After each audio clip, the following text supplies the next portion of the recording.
This video was originally uploaded on September 24th, 2022 on my first channel. This is a largely unedited re-upload onto this new channel, more suited for this type of long-form content. Thank you for watching, and I hope you enjoy the video. I've never really been much of a retro gamer. Some of my first gaming experiences were on the Nintendo consoles my parents owned, and they're the ones you'd expect. The original Legend of Zelda, Super Mario World, Town and Country Surf Design's Wood and Water Rage, you know, the classics.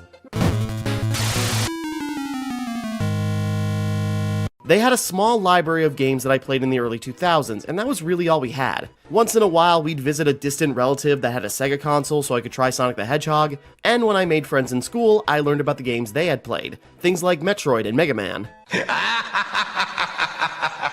My family skipped over the N64 and got a GameCube in 2002 or 2003, and as time went on, I ended up becoming more familiar with that era of 3D games. And as our library slowly grew from there, I didn't see a need to track down the retro consoles and games that I missed out on, for various reasons ranging from lack of availability or great expense. Hell, I fell behind on the major releases of the era I'm familiar with. Over the years, through digital distribution or collections brought onto more current consoles, it's pretty easy to compile and play a lot of those older titles, some easier than others. So, with such easy access to some of these series that define gaming for a lot of people that I missed out on, I thought it would be fun to finally play some of those for myself. I don't know if this will be a series or anything or how long I'll be doing this, but I thought it would be a fun topic to get this started. Starting with a series I have no nostalgia for, but were influential to some of my current favorite games. Castlevania. I was gonna start with Sonic, but I didn't have all the classic games, and then Sonic Origins got announced when I was writing this, so I held off, which in hindsight kind of worked in my favor. But I did have the Castlevania collections, because even though I'm not nostalgic for the series, they're on sale pretty often and for pretty cheap. Published and developed by Konami, the original Castlevania games have you playing as a member of the Belmont family, a lineage of monster hunters that go up against classic horror creatures in the pursuit of defeating arguably the most iconic monster in history, Count Dracula. The first game released in 1986 and has spawned several direct sequels and spin-offs since. I had heard about the series when I was younger, but as I said, I never got to play those original games. So my experience with Castlevania as a series is rather limited, and more focused on some of the odder titles. This will not make sense to you, but to put it simply, I seek to maintain the flow of a greater will. The first game in the franchise I played was Curse of Darkness, which I got secondhand from a relative sometime in the late 2000s. It was quite different from what I heard the series was like. I thought we played as someone from a vampire hunting clan. But this guy Hector is a former servant of Dracula, and can summon monsters to fight alongside of him as he hunts down his ally-turned-hated rival, Isaac. I really liked it though, fighting cool monsters and bosses with different weapons and upgrading the devils that followed me, and eventually running into one of those fabled vampire hunters, Trevor Belmont, the first of his clan to defeat Dracula. He looked really cool and had one of the best boss fights in the game. You could even play as him using a code, and it just made him stick in my mind even more. Wait. I have no reason to fight you. This is your reason. Defend yourself! But now that I had a taste for vampire blood, I was having trouble finding more games in the series for the consoles I had. The next one I managed to get after reading about it in Nintendo Power was Castlevania Judgment. Even as an unquestioning tween, I realized that mechanically this fighting game was lacking in some places. But I also didn't really care that much, because this was such a great catalog to introduce me to some of the series' most popular characters pulled in from different points in their histories. Well, what about all the fan service? Yes, the fan service was also a reason my 12-year-old self played this a lot. Shut up. All the characters had cool designs and powers, and it laid out their personalities and connections to each other in ways not possible otherwise. Like Trevor meeting his descendant Simon Belmont and challenging him to see how the newer generation of hunters is stacking up. Or meeting the younger version of his wife Sypha and challenging her before they even met, while also dealing with the jealous rage of his friend Grant, who had also helped him defeat Dracula. I mean, it is a fighting game, so all these interactions have to end in a battle. Some fights have more justification than others. They're huge. Will you stop? These things only get in the way. How can you say that? Those are a sacred gift! But there's still a lot of fun meetups and pairings that made their personalities shine through for me. I eventually realized that most of these characters are actually way more interesting here than they are in the games they actually come from. Cornell was one of my favorites here, but he's only been in one game besides Judgment and has been snubbed ever since. And we'll get to Grant's place in the series, and in my heart, later on. Still, Judgment left an impression on me, putting so many characters from throughout the series in my mind. I now realize how ironic this is, because the Castlevania game that had the biggest impact on me has nothing to do with any of those original characters. We have been deserted by God. My parents got the family an Xbox 360 in 2012, I think it was, and one of the first games I bought myself for it was Castlevania Lords of Shadow. Well, not myself, because it was rated M, so my dad had to be there to give permission to the GameStop cashier, but you know what I mean. For a few years after I played it, I held up Lords of Shadow as one of my all-time favorite games. Now, just hearing me say that probably made somebody wince or laugh, considering how maligned it was at the time and even now. Despite the very positive critical reception, longtime fans of the series who cared about the original story, characters, and gameplay thoroughly hated this one. 3D Castlevania has been infamously not well received, and Lords of Shadow basically threw all the canon away in favor of something more like God of War and nothing like the other games in its own series. But it kind of blew my mind at the time, and I think that's primarily because it was one of my first gaming experiences on the more powerful end of the 7th generation of consoles. It was about this time when games put a greater focus on grander stories with more cinematic techniques. I was drawn in by the graphics, the brutal combat, and the mythology. I was invested with the main character Gabriel's story, searching for power to revive his wife by hunting down the titular Lords of Shadow who command the monsters that terrorize the land. I am on desecrated land, and you, and those of your clan, do not deserve to live.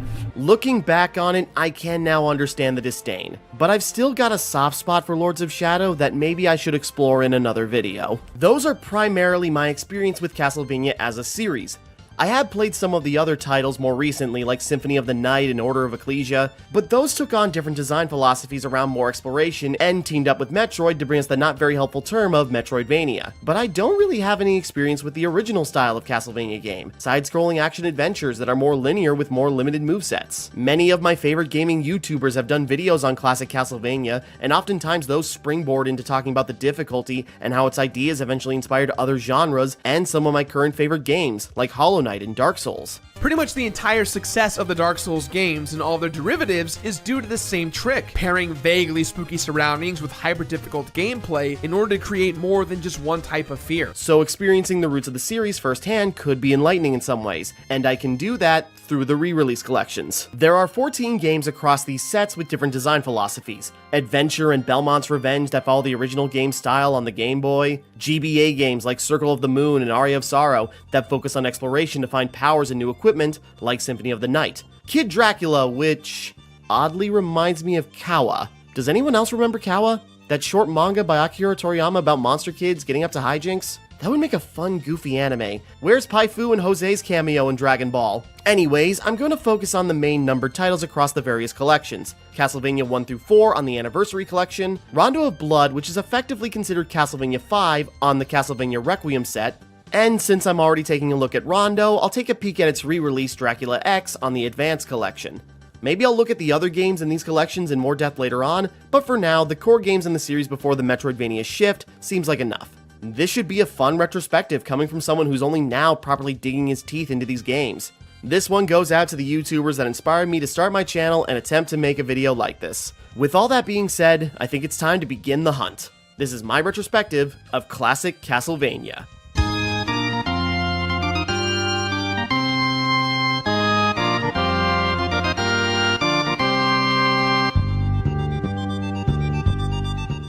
Big surprise, we're starting with the first Castlevania game, released in 1986 in Japan for the Famicom, and released in North America a year later for the NES. In Transylvania, the vampire Dracula has been resurrected once again. Last time this happened, a man named Christopher Belmont hunted him down and ended his reign of terror. Christopher is actually who you play as in the Game Boy games released a few years later. As far as the Prince of Darkness's current resurrection, it's now up to Christopher's son, Simon Belmont, to bury him once again. As we approach the front door to certain doom, we have a chance to get used to the controls. We can jump, we can crack our whip straight forward, and that's it. Good luck. Just jump and whip yourself to victory. Jump and whip. To navigate the different sections of Dracula's castle, you have to fight your way through hordes of monsters and platform across precarious pathways and terrifying traps. The whip has an ever so slight delay when you attack, so when you go to strike an enemy, you need to account for that very brief windup, needing to wait for enemies to come into your path at just the right time, or carefully closing the distance yourself so you can land your hit. You can't make adjustments in air after a jump, so you have to make sure you're positioned right so the jump arc you commit to lands you where you want to be. And taking damage of any kind not only lowers your health, but also knocks you backwards. There are 18 stages broken up into 6 blocks of 3. The third stage of a block has a boss battle to cap it off, and if you lose a life, you're sent back to the beginning of the stage you were on. But if you've lost all of your lives, you're sent back to the beginning of the level. You have to survive making very few mistakes along the way, so a mistimed attack or wayward jump can domino you into a worse position or send you off the edge of a platform to your death. There's an odd sense of dread you get from playing Castlevania.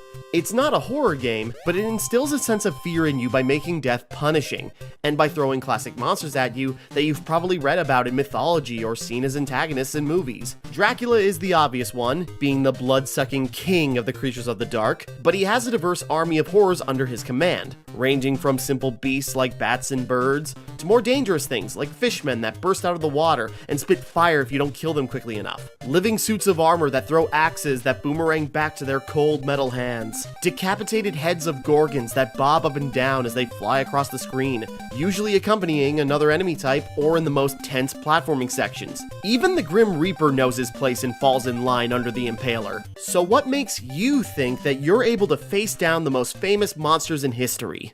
Well, because I'm a monster hunter. Killing you is the reason I'm here.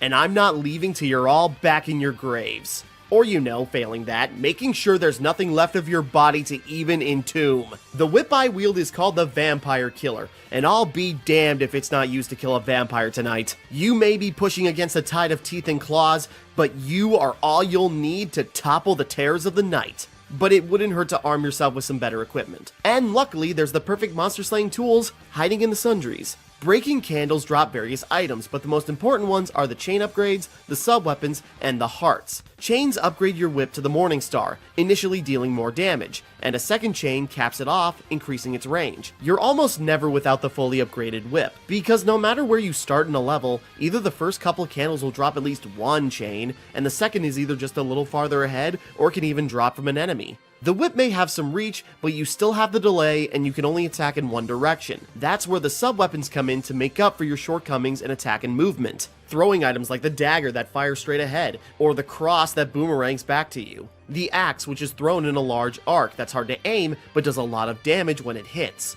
Holy water that is gently tossed, and leaves a lingering flame that can stun enemies so you can follow up with your whip. And the stopwatch, which freezes almost any enemy for a few seconds, leaving them open to attack. You consume hearts you've collected to use these items, so you have to use them sparingly to get the ideal effectiveness. And if you're lucky while flailing around, you might break down a wall and discover some poultry that you can eat to regain some health. These are hidden throughout and can be a relief to find, giving you that bit of extra strength to keep going. I suppose when you're desperate, meat that's covered in brick dust and probably touched by dead things is better than nothing. Little does Dracula know that his minions are probably the ones hiding these pieces of meat throughout the castle, because even though these monsters probably subsist on delicious raw human flesh, sometimes they just need a cooked meal to get their fix. There are other items you can pick up, but they don't really do much. A potion that gives you very brief invulnerability, but usually in places you don't need it. Double and triple shots, which let you spam your items more, which is useful, but rare and only works with the items you have when you pick them up.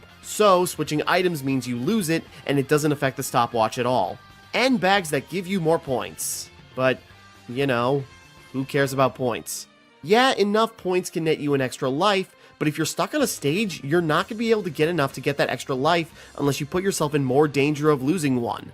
At this rate, you'll be using to continue by stage 2. Yeah, but I have the most points. Who gives a About points! This guy thinks he's Billy Mitchell! And you need to save what health and retries you have for the boss at the end of each block, because while you've been fighting and getting hurt by the fodder, they've been waiting for you at full strength. Their health bar is directly under yours the whole time, so every time you peek to see how much damage you've taken from a hit, you're looking at a reminder of every mistake you've made that'll put you at a greater disadvantage when you finally come against the boss. You may be a competent monster hunter, but there's still tension from taking damage or picking up an item that's not great for the current situation. All the progress you make in a level is lost if you fail too many times, and that can get really frustrating to start a block over again. But going through a level again and again, you can start making improvements to your approach. Using a different sub-weapon that's more useful in certain spots, or using them sparingly to save them up for more difficult sections. Learning the timing of enemy attacks so you can avoid them and keep your health and lives for when you really need them.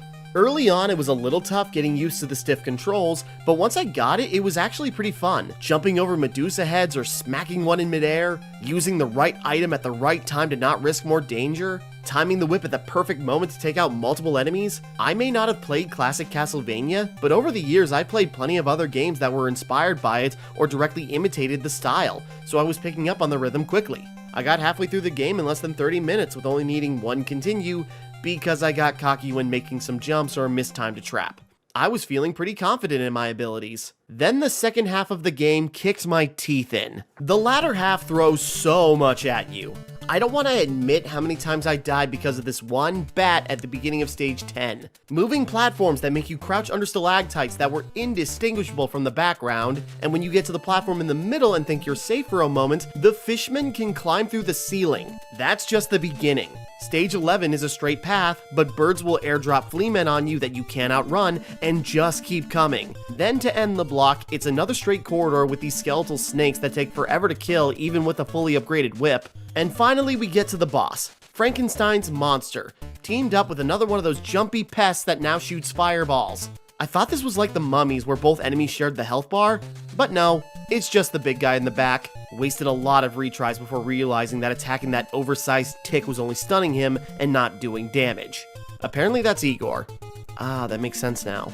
After multiple continues making very little progress on the actual boss, I finally gave in and resorted to using the save states that are a part of the Anniversary Collection. With how many times I had to start from the beginning of the block, each time I got a little better, getting down the enemy patterns and getting farther with more health and lives. But even taking one hit right before the boss was a huge disadvantage, and I was dying too quickly to get a strategy down. So after 30 minutes of no real progress, I set a save state right at the door to the boss. Even with this ideal setup, it still took over a dozen tries for me to finally pull this off. Alright, finally past block 4.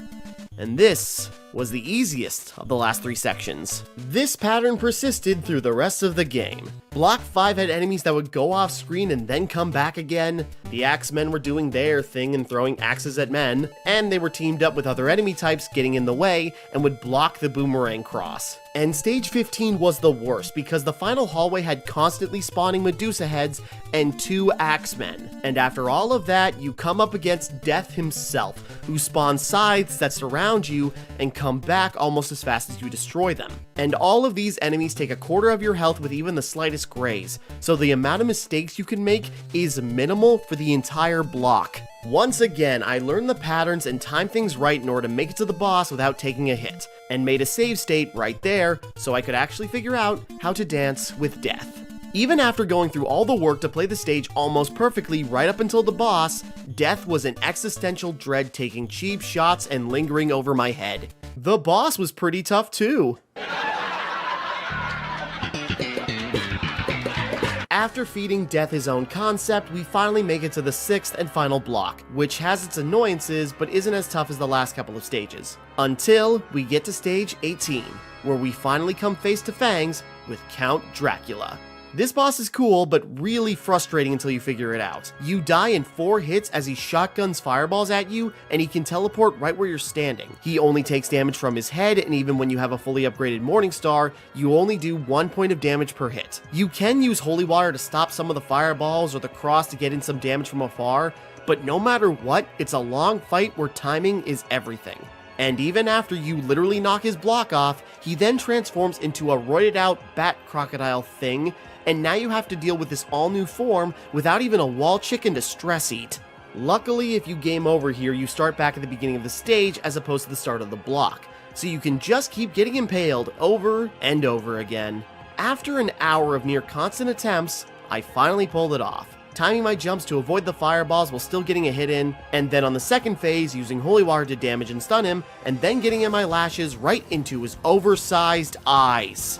The stars aligned and it was finally over. Simon Belmont has put Dracula back to rest, and as the castle falls, peace is restored to the land. After finishing the game, you're brought back to the start in hard mode, where enemies are more abundant and stronger. I did not feel the need to go through it like this, so for now, this quest is complete. First time through the original Castlevania was pretty fun, even if it was incredibly frustrating in the second half. After beating it once, I could take a step back and appreciate some of the parts that really annoyed me, like the final Dracula fight. It's really intimidating and tests you more than any other part of the game. This first game isn't completely fair all the time, I'd argue, but it is manageable if you put in the time to get down the enemy placement and patterns. I could have gone through this the first time without the save states, but just using them cut down the amount of retry so I could actually figure everything out. I decided to do a second playthrough to see if I could do any better, but then I realized something about the Anniversary Collection I was playing. Added later as part of a free update, there's the option to play the Japanese regional version of most of the games in the collection. In the first one's case, the Famicom re-release version from 1993. It's the same game, but with very slight differences in the presentation, mainly an alternate title screen and the Belmont name being spelled Belmondo. But the biggest difference is that there's an easier difficulty option. You start the game with 9 lives and more hearts, you keep sub-weapons after death, enemies deal less damage, and you don't take knockback from getting hit. Yeah, with all the punishments for being reckless taken away, you can just blaze through the game. In this case, I finished it the second time through in 30 minutes without even using a continue. Yes, the challenge can be fun in its own right, but it was also fun and cathartic to purge Dracula and his minions with ease. But because I was allowed to make more mistakes, I did take my time at some parts to learn how to deal with the enemies better and learn more of the boss patterns. So when I came back around for my third playthrough, I didn't need to rely on the save states to get through it. Still had to continue a bunch of times, but I was more confident now, and it didn't take me long to break through those walls. The first Castlevania game is still really good. It inspired some of my favorite games decades later, and even though I've only just played it for the first time, it felt familiar in a weird way. Again, there are some really hard bits that I could have handled the first time if I just took my time, but this is only the first game we're talking about, and I barely have the free time to do this now, so we're moving on. Simon's next adventure is the one I'm most intrigued by, and the one I'm most worried about.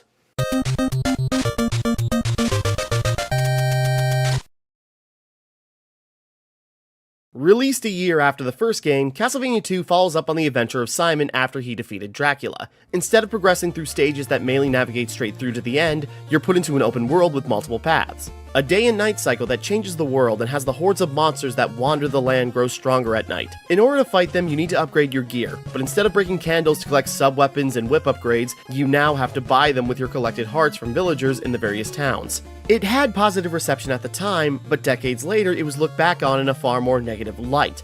This game sucks. Arguably one of the most influential gaming videos in the early years of YouTube was James Rolfe's video of Simon's Quest that laid out the most common complaints and annoyances the game is known for. This was the very first episode of The Angry Video Game Nerd, inspiring people across the years to make their own videos talking about video games on YouTube, including more negative thoughts about Castlevania 2, from the likes of Some Call Me Johnny and Aaron Ego Raptor Hansen.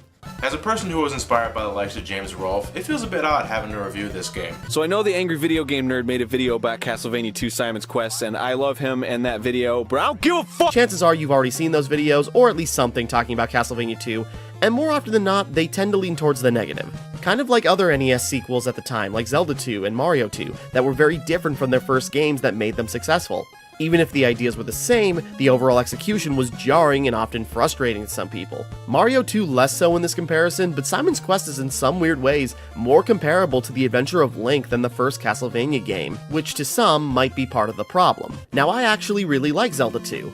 I only properly finished it recently, and I will not deny that it is hair-pullingly difficult in usually unfair ways, and the minimal direction makes trying to find the way towards progress obtuse and time-consuming, and it really encourages you to keep a guide on hand. But how it feels to fight the various enemies can feel really cool, positioning your shield to block attacks to then go on the offensive. And the elements of the plot actually build up to an exciting story, about Link being hunted by the minions of Ganon, and needing to truly prove himself worthy of wielding the Triforce of Courage. So I'm actually kind of excited to see if I can find that same kind of enjoyment with Simon's Quest. Maybe I can see past the glaring issues to come away from this more positively. Peace seemed to be restored for a while after Simon's battle with Dracula at the end of the first game, but after 7 years, the wounds he suffered from that fight still haven't healed. He learns from a mysterious woman that there's actually a curse placed on him that will shortly finish him off, and it seems like the only way to cleanse this curse is to pull a reverse Belmont. And by that I mean collect the body parts of Dracula and resurrect the vampire lord himself, and then turn that carriage right around and slay him again immediately after. With not much time left, Simon sets out to find the scattered pieces of his greatest foe, and heads face first into danger by invading the hideouts of the dark minions, protecting the appendages of their master. Now that's a really cool premise actually. In the first game, you were cautiously storming the gates to hunt down your quarry. In Simon's quest, you're directionless, confused on what to do with what feels like limited time to thwart Dracula's unseen gambit. The Monster Slayer is forced to risk himself and everyone else to bring back the world's greatest evil. But if he doesn't do it now, there will be no one left to stop Dracula when he inevitably returns. So Simon has to power walk straight into enemy territory with no knowledge of the dangers that lie inside, or what he'll need to subvert the magical machinations and undead underlings ahead. All the while, the cursed wounds that ravage his body flare up during the night, making him more susceptible to the dangers of Transylvania. I realize that's me doing a lot of legwork putting all these pieces together and putting a flowery spin on it, but the melodrama this invokes is very compelling to me. It's a different feeling from the first game where the stakes feel higher and more treacherous. At least, the premise is good. But in the end, the actual game needs to do that justice. And this is where the changes to the style come into play. Our adventure begins in a town, and the first person you can talk to tells you to buy a white crystal. Is that code for meth? I don't think drugs are going to make the night creatures less terrifying, probably would make them more so. We find the shopkeeper that sells the white crystal and we have to pay him in hearts, which now act as a currency on top of ammo for some items. A heart-based economy? I mean, I can only assume that they're going to be eating well for the next few days with all those hearts we were trading them, and not because they're being traded for other goods. We start the game with 50 hearts, so we can buy the crystal right away. Maybe someone else in town will sell us a pipe that'll go along with this ice. We talk to the other townsfolk and they say some weird stuff, like a potion will destroy the wall of evil, and that some guy who owns a boat really likes garlic. These people really must be tripping on the crystal that guy sells because they're all talking about food and walls having sentience. We find 2 more shopkeepers inside some of the buildings. One offers us holy water, which, based on the behavior of the rest of the town, must be spiked, and the other offers us a whip with thorns, probably so we can flagellate ourselves in repentance after our bender. Okay, enough with the drug jokes. In all seriousness, now we have to leave town and start looking for the pieces of Dracula. Simon plays pretty much the same as he did in the first game, but it feels a little better actually. The crack of the whip feels crunchier and killing enemies has more effects to it. We start with some basic horrors, spooky scary skeletons, floppy fishmen, and some wandering werewolves. Enemies are tougher, but it's kind of fun to wail on them repeatedly until they pop. Monsters have a chance to drop hearts, which as stated earlier are a form of currency now, so you need to collect enough to buy what you need to get. But they also give you experience points in order to level up. The amount of XP you get depends on the size of the heart you collect, and when you get enough to level up, your health increases and so does your overall defense, making it harder for you to lose that brand new health of yours. Sounds pretty useful, but based on what I've read, apparently your level caps in certain areas until you make it farther in the game. So in the first section, you can get up to the first level, but you have to be in a completely different area in order to get experience for level 2, and so on. So if you want to get your first level up or have the hearts to buy the Thorn Whip and Holy Water before the first mansion, you need to farm for some hearts. This leads to multiple issues, as you now have to repetitively slay hordes of monsters over and over again and hope they drop their organs when they die. But when it transitions to night while you're on the hunt, enemies get stronger, and while the rewards are boosted, so is the danger. And if you have all you need to buy that sweet new gear, you now have to wait until the sun comes up before you can spend those hearts, because you can't enter doors in towns during the night. Apparently each day and night cycle is about 3 minutes of real time when you're outside. Time doesn't advance while you're in buildings. But nighttime feels so much longer when you're monotonously whipping zombies outside the church waiting to get blessed with some health. Conversely, daytime feels so much shorter when you're running around town getting odd advice from the villagers and trying to find where that one merchant was before the night falls, otherwise you have to wait around again. And if you lose all your lives, you lose all your hearts and experience too. So if that happens, you need to grind all over again. You don't necessarily need to get every item in order to progress, but some are secretly necessary and will eventually lead to new items later on. Right away, the most important items are the White Crystal and the Holy Water so you can navigate the first mansion. Mansions act as the dungeons across the game, where you often run into new kinds of monsters, and do platforming challenges in order to find the orb that contains the piece of Dracula. In order to get it, you need to find a merchant inside the mansion who will sell you an oak stake that can break the orb and unveil the item. You can equip 2 items at the same time, passive items like the crystal to reveal invisible platforms platforms in the first mansion, and the pieces of Dracula have their own various effects to either help you in combat or be used situationally to reach new areas. And then the active items like the holy water and other weapons like the daggers and the oak stakes. Holy water doesn't cost any hearts to use, so you can toss them infinitely. The other items cost 1 to 3 hearts to use, and I actually didn't realize this until I was spamming the diamond, and then it stopped working and I realized I had no hearts to buy the oak stake I needed. Whoops. So long as you're not using these items recklessly, they can be very useful for dealing with certain kinds of enemies. There's also additional items you can buy later on to give you temporary effects. Laurels make you invulnerable for a few seconds and can be used to deal with some of the stronger monsters, but it's best to be used in the swamps you need to cross to get to new areas. They slow you down and damage you if you're not using them. And garlic, which apparently makes enemies weaker for a bit. Not what I use them for, but we'll get to that. The holy water may be infinite, but it's also weak and doesn't get any stronger. Instead, what the holy water is good for is finding incorporeal platforms and destroying walls. This is apparently what that villager meant by a potion can destroy walls of evil. Tossing a jug of holy water and watching it fall through the floor is actually kind of neat. However, there's no distinction between the real blocks and the fake ones. So you're immediately trained to toss holy water down every single stretch of stone and every wall you come across, which gets really annoying really quickly. And that poor direction does organically lead you to try tossing holy water in empty shops in order to find shopkeepers that can be essential for the items you need. Inside mansions, you'll probably try breaking walls in hopes of finding some sweet wall chicken, only to find tomes with more unhelpful obscure hints. I would rather eat gravelly chicken than read these books. And unhelpful advice is kind of the main crux of the problem with Simon's Quest, because the translation is a mess. For whatever reason, when the game was being translated to English, the text was heavily altered from the original Japanese meaning. Some of the text is simple and straightforward enough, like the transition from night to day and the white crystal tip at the beginning, but more often than not, the things villagers tell you are so oddly written you can't really glean what they're trying to say. Going back to the holy water, the hint is a potion will destroy walls of evil, but holy water isn't really a potion, and the so-called walls of evil are just generic, indistinguishable walls inside actual domains of evil. And in the middle of towns, apparently. Maybe the villagers are getting these bricks from Satan Emporium, which, let's be real, is basically any major hardware store in America. And we're in the middle of Europe. These people had to go out of their way to get these low-grade materials that crumble at the slightest hint of water damage.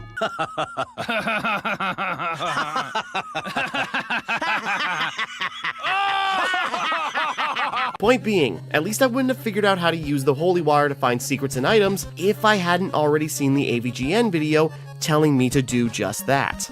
You could stumble upon that on your own, and once you do, there's no risk to cleansing every brick you see just in case, but again, it gets really annoying splashing your liquid across every floor and wall you see. Once I started doing that, I eventually found the tomes, which you can gather are the 13 clues of Dracula's riddle, which mainly try to point you in the direction of overworld secrets.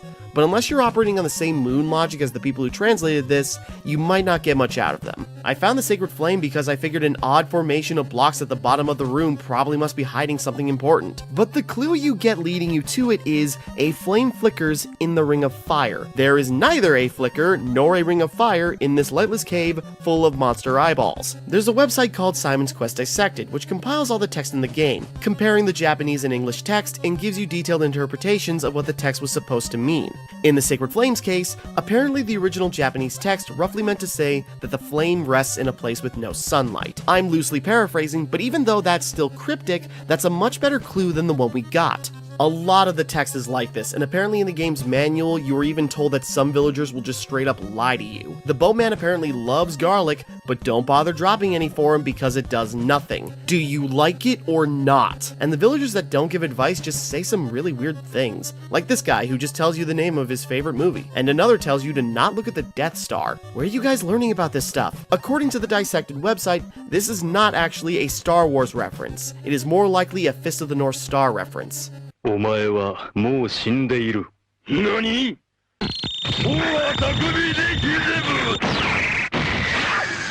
？I mean, that must have been really obscure for Western audiences back in the day, but it still doesn't help you here, and when you get these seemingly random things told to you on top of the obscure advice, it just feels like more useless text clogging things up. The very few good hints are covered up by the bad ones, and some of the worst ones do make sense if you already know what the solution is. Trying to figure out what the game is trying to tell you on your own can lead to lots of wasted time running around and hitting dead ends, unless you have some certain items equipped at the right time or do certain actions to open new paths. Someone telling you to hit your head on Deborah Cliff to make a hole is not the proper way to tell you need to equip the red crystal and crouch next to a specific wall for 5 straight seconds, so you can get whisked away by a tornado to where you need to be. And I'm sure I'm not making things easier by not mentioning the names of towns and the manors, but I genuinely keep getting them mixed up even with the guide, so I'm just not even gonna bother. The palette is different now, and I came here from another screen with a particular enemy right next to the transition point. That's what I'm going off of.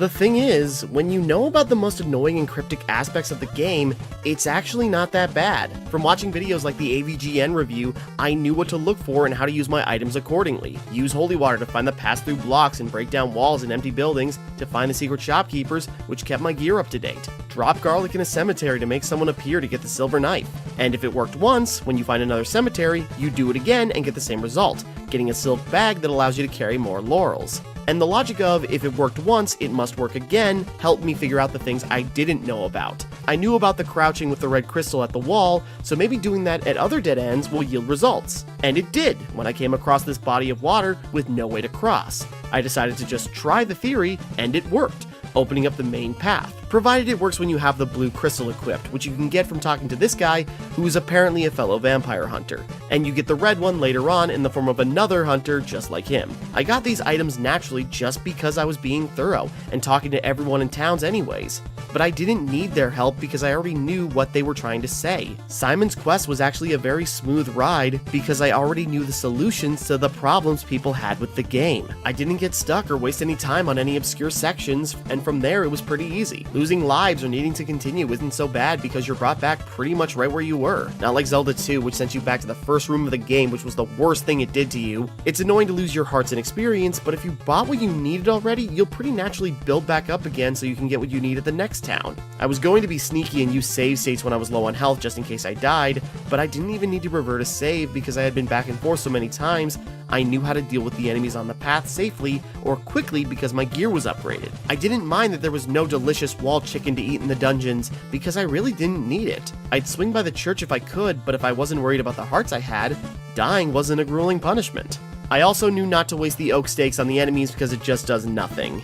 They're the keys you need in order to find the pieces of Dracula at the end of the mansions, and equipping those in place of the crystal give you some passive abilities. The first one you get is the rib, and it's the best one because it gives you a shield that blocks projectiles if you stand still. The other parts have abilities too, but they're just not as good as the rib. The heart doesn't do anything except you have to equip it and then talk to the ferryman so he'll bring you to another mansion. The eyes let you see where secrets are, which would be useful if the hints were actually useful. The nail lets your whip break blocks like the holy water, but it's not really helpful because you get it so late in the game, and it's just not as flexible as the holy water because of its throw arc. And the ring does nothing. You just need it to finish the game. The idea of using Dracula's organs and body parts as buffs is a really great idea, but it's ironically not fleshed out enough. And that's where most of my issues with the game lie. The good ideas are usually let down by poor execution. The world has some great moments of looping back to familiar places after long amounts of exploring, but you'll go through the same places a lot, and the scenery gets really repetitive. A lot of the enemies are pretty simple, so it can get tedious to fight them the same way over and over again. My favorite enemy in the game are these bone-throwing skeletons that leave a flame where its projectiles land, but it's near the end of the game where you should be completely stacked. I like the mansions that act as dungeons. They're the most visually distinct, with some puzzle solving to the platforming and enemies. But again, you'll be tossing holy water around constantly so you don't fall through the floor, and there are some platforming sections that are too tight for the rigid controls. And there are no real challenges in the manors to test your skills and or equipment, because there are only 3 bosses in the game, and they're all near the end. Death makes his ghoulish return, but his bones must still ache from the last time we fought because he's a complete pushover this time around. You can even completely ignore him and run right past and get the Dracula part without even fighting. But if you do fight him, he drops the gold knife when killed, which could be the best weapon in the game, as it has range, does damage on impact, and then does more damage by leaving a lingering flame. Then in the last manor, there's this floating mask thing, which is apparently the first appearance of Carmilla. Man, went from nobody to some really good looking ones. You can just equip the rib and block her projectiles, then lash her when she spins around the room. You could run right by her as well, but you need to take her down in order to get the cross, which you need in order order to open the final path to Dracula's castle, where this journey is about to come to an end. With the rosary in hand along with the rest of Dracula's relics, we can walk into the castle, which is completely barren. Only a few flights of stairs and jumps to make before you find the room where Dracula can be resurrected. There's often complaints about this, but I honestly kinda like the quiet leading up to the end. There are no dark minions gathered here because you beat them to the punch. They haven't had time to organize here because you already broke into their houses, killed them, and made off with what they were going to bring to Dracula's reunion party. Simon walks through the ruins of the evil domain he destroyed not too long ago. He's about to finish his quest of undercutting the forces of evil by resurrecting Dracula in a gambit to rid himself of this horrible curse. That being said, just because you catch Dracula off guard and immediately attack him after his rebirth, doesn't mean he should be this easy. Like the other bosses, there's not much of a fight to be had here. I was trying not to cheese this fight, but it was more annoying than exciting as he copies himself and spins around the room, with there really being no safe place to avoid getting damaged by the whatever it is he's tossing around. Dying here also sends you back to the entrance of the castle, which has got to be the worst checkpoint in the game, as you have to trudge all the way back to that room to try again. There's the famous AVGN method to end this fight quickly by spamming the sacred flame as soon as you can, so the burning columns stun-lock Dracula in place till he burns to death. I decided to not do that, and I thought I was being clever by throwing the gold daggers to get some damage in before he disappeared, but that turned out to be an even faster kill. He may have just woken up, but Dracula gets put back to bed very quickly. As soon as Dracula explodes, that's the end of the game, and it changes depending on how many in-game days passed. On my first playthrough, I finished it in just under 14 days, which means I got the middle ending, where Simon succumbs to his wounds during the fight and dies. That's a downer ending for the middle ground. We can check the other ones by typing in some annoying passwords and starting the game with some equipment collected as we make our way back to Dracula's castle and finish him off again. The bad ending for beating the game in 15 days or more may have a darker palette, but the text is way more uplifting about Simon's triumph. And finally, the best ending looks more somber, and the text isn't as joyful as the bad ending. Considering the translation of the rest of the game, I wouldn't be surprised if maybe these endings are actually jumbled up as well. The best ending also has a hand bursting out of Dracula's grave, which seems like it should be bad, but in a way, it's probably considered good, because if Dracula's return is imminent, it means there's another game on the way. Although it's a little odd in hindsight since the next game is a prequel, and this would be Simon's last adventure in canon. So maybe Dracula's laying low for a while so we can give Richter a pestering. Castlevania 2 has some aspects I really like, and even though I'm pushing a lot of personal headcanon onto the story, it did get me invested in Simon's plight. People say that the text boxes that appear during the day and night transitions are from some invisible narrator, but I assume they were coming from Simon, grumbling stoically as he bemoans the sunless sky. It wasn't the monsters that grew stronger during the night, Simon was growing weaker, as his body became racked by the curse that was empowered by the darkness, just like the one who cast it. And when the sun rises the next day, it's a sigh of relief because the pain has subsided if only for a few hours. Again, that is just me sensationalizing the few plot beats we got, but it made me feel cool as I battled tough creatures with a flaming whip in the dead of night, so hey, that's something at least. The vagueness of the clues because of the translation is what really holds the game back though.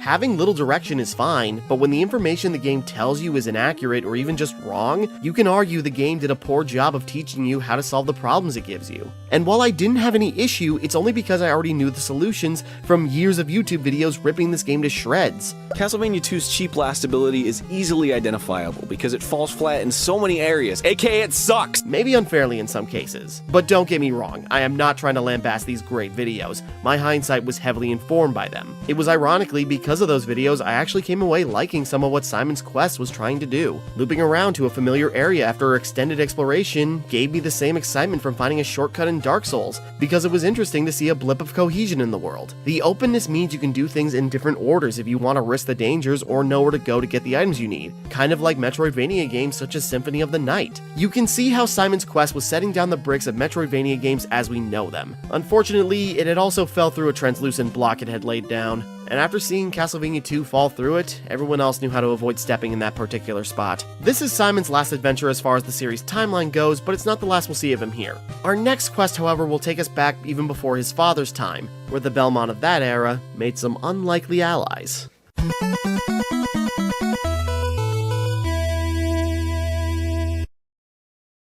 Yet another year later, the follow-up to Simon's Quest was Castlevania 3: Dracula's Curse. This, however, takes place before the first game, and even before Christopher's time when his first game was released on the Game Boy months prior. Dracula is terrorizing the land as him and his night creatures do, and we're playing as the first Belmont who was able to put him down. My man, Trevor Belmont. God shit's in my dinner once again. But he didn't do it alone, as along the way he recruits other monster slayers to help him out. Grant Dynasty, a thief who wants to avenge his family, Sypha Belnades, a hunter from the church who uses magic. Their gender is kept ambiguous in this game, but you probably already know that she's a she, so we'll move on from there. And finally Alucard, the son of Dracula who actually wants to put a stop to his father's reign of terror. This game introduces so many characters that will become essential to the games that come after it. As I mentioned before, Trevor left an impression on me from playing Curse of Darkness, because he was so cool and touted as the strongest Belmont for being the first to slay Dracula. Grant and Sypha were some of my favorite characters in Judgment from their designs and movesets, and Grant's jealousy of Trevor for marrying Sypha is one of the most fleshed out subplots across the different stories in that game. And Alucard even before those games starred in Symphony of the Night, being able to use many different weapons and abilities in what many consider the best game in the series.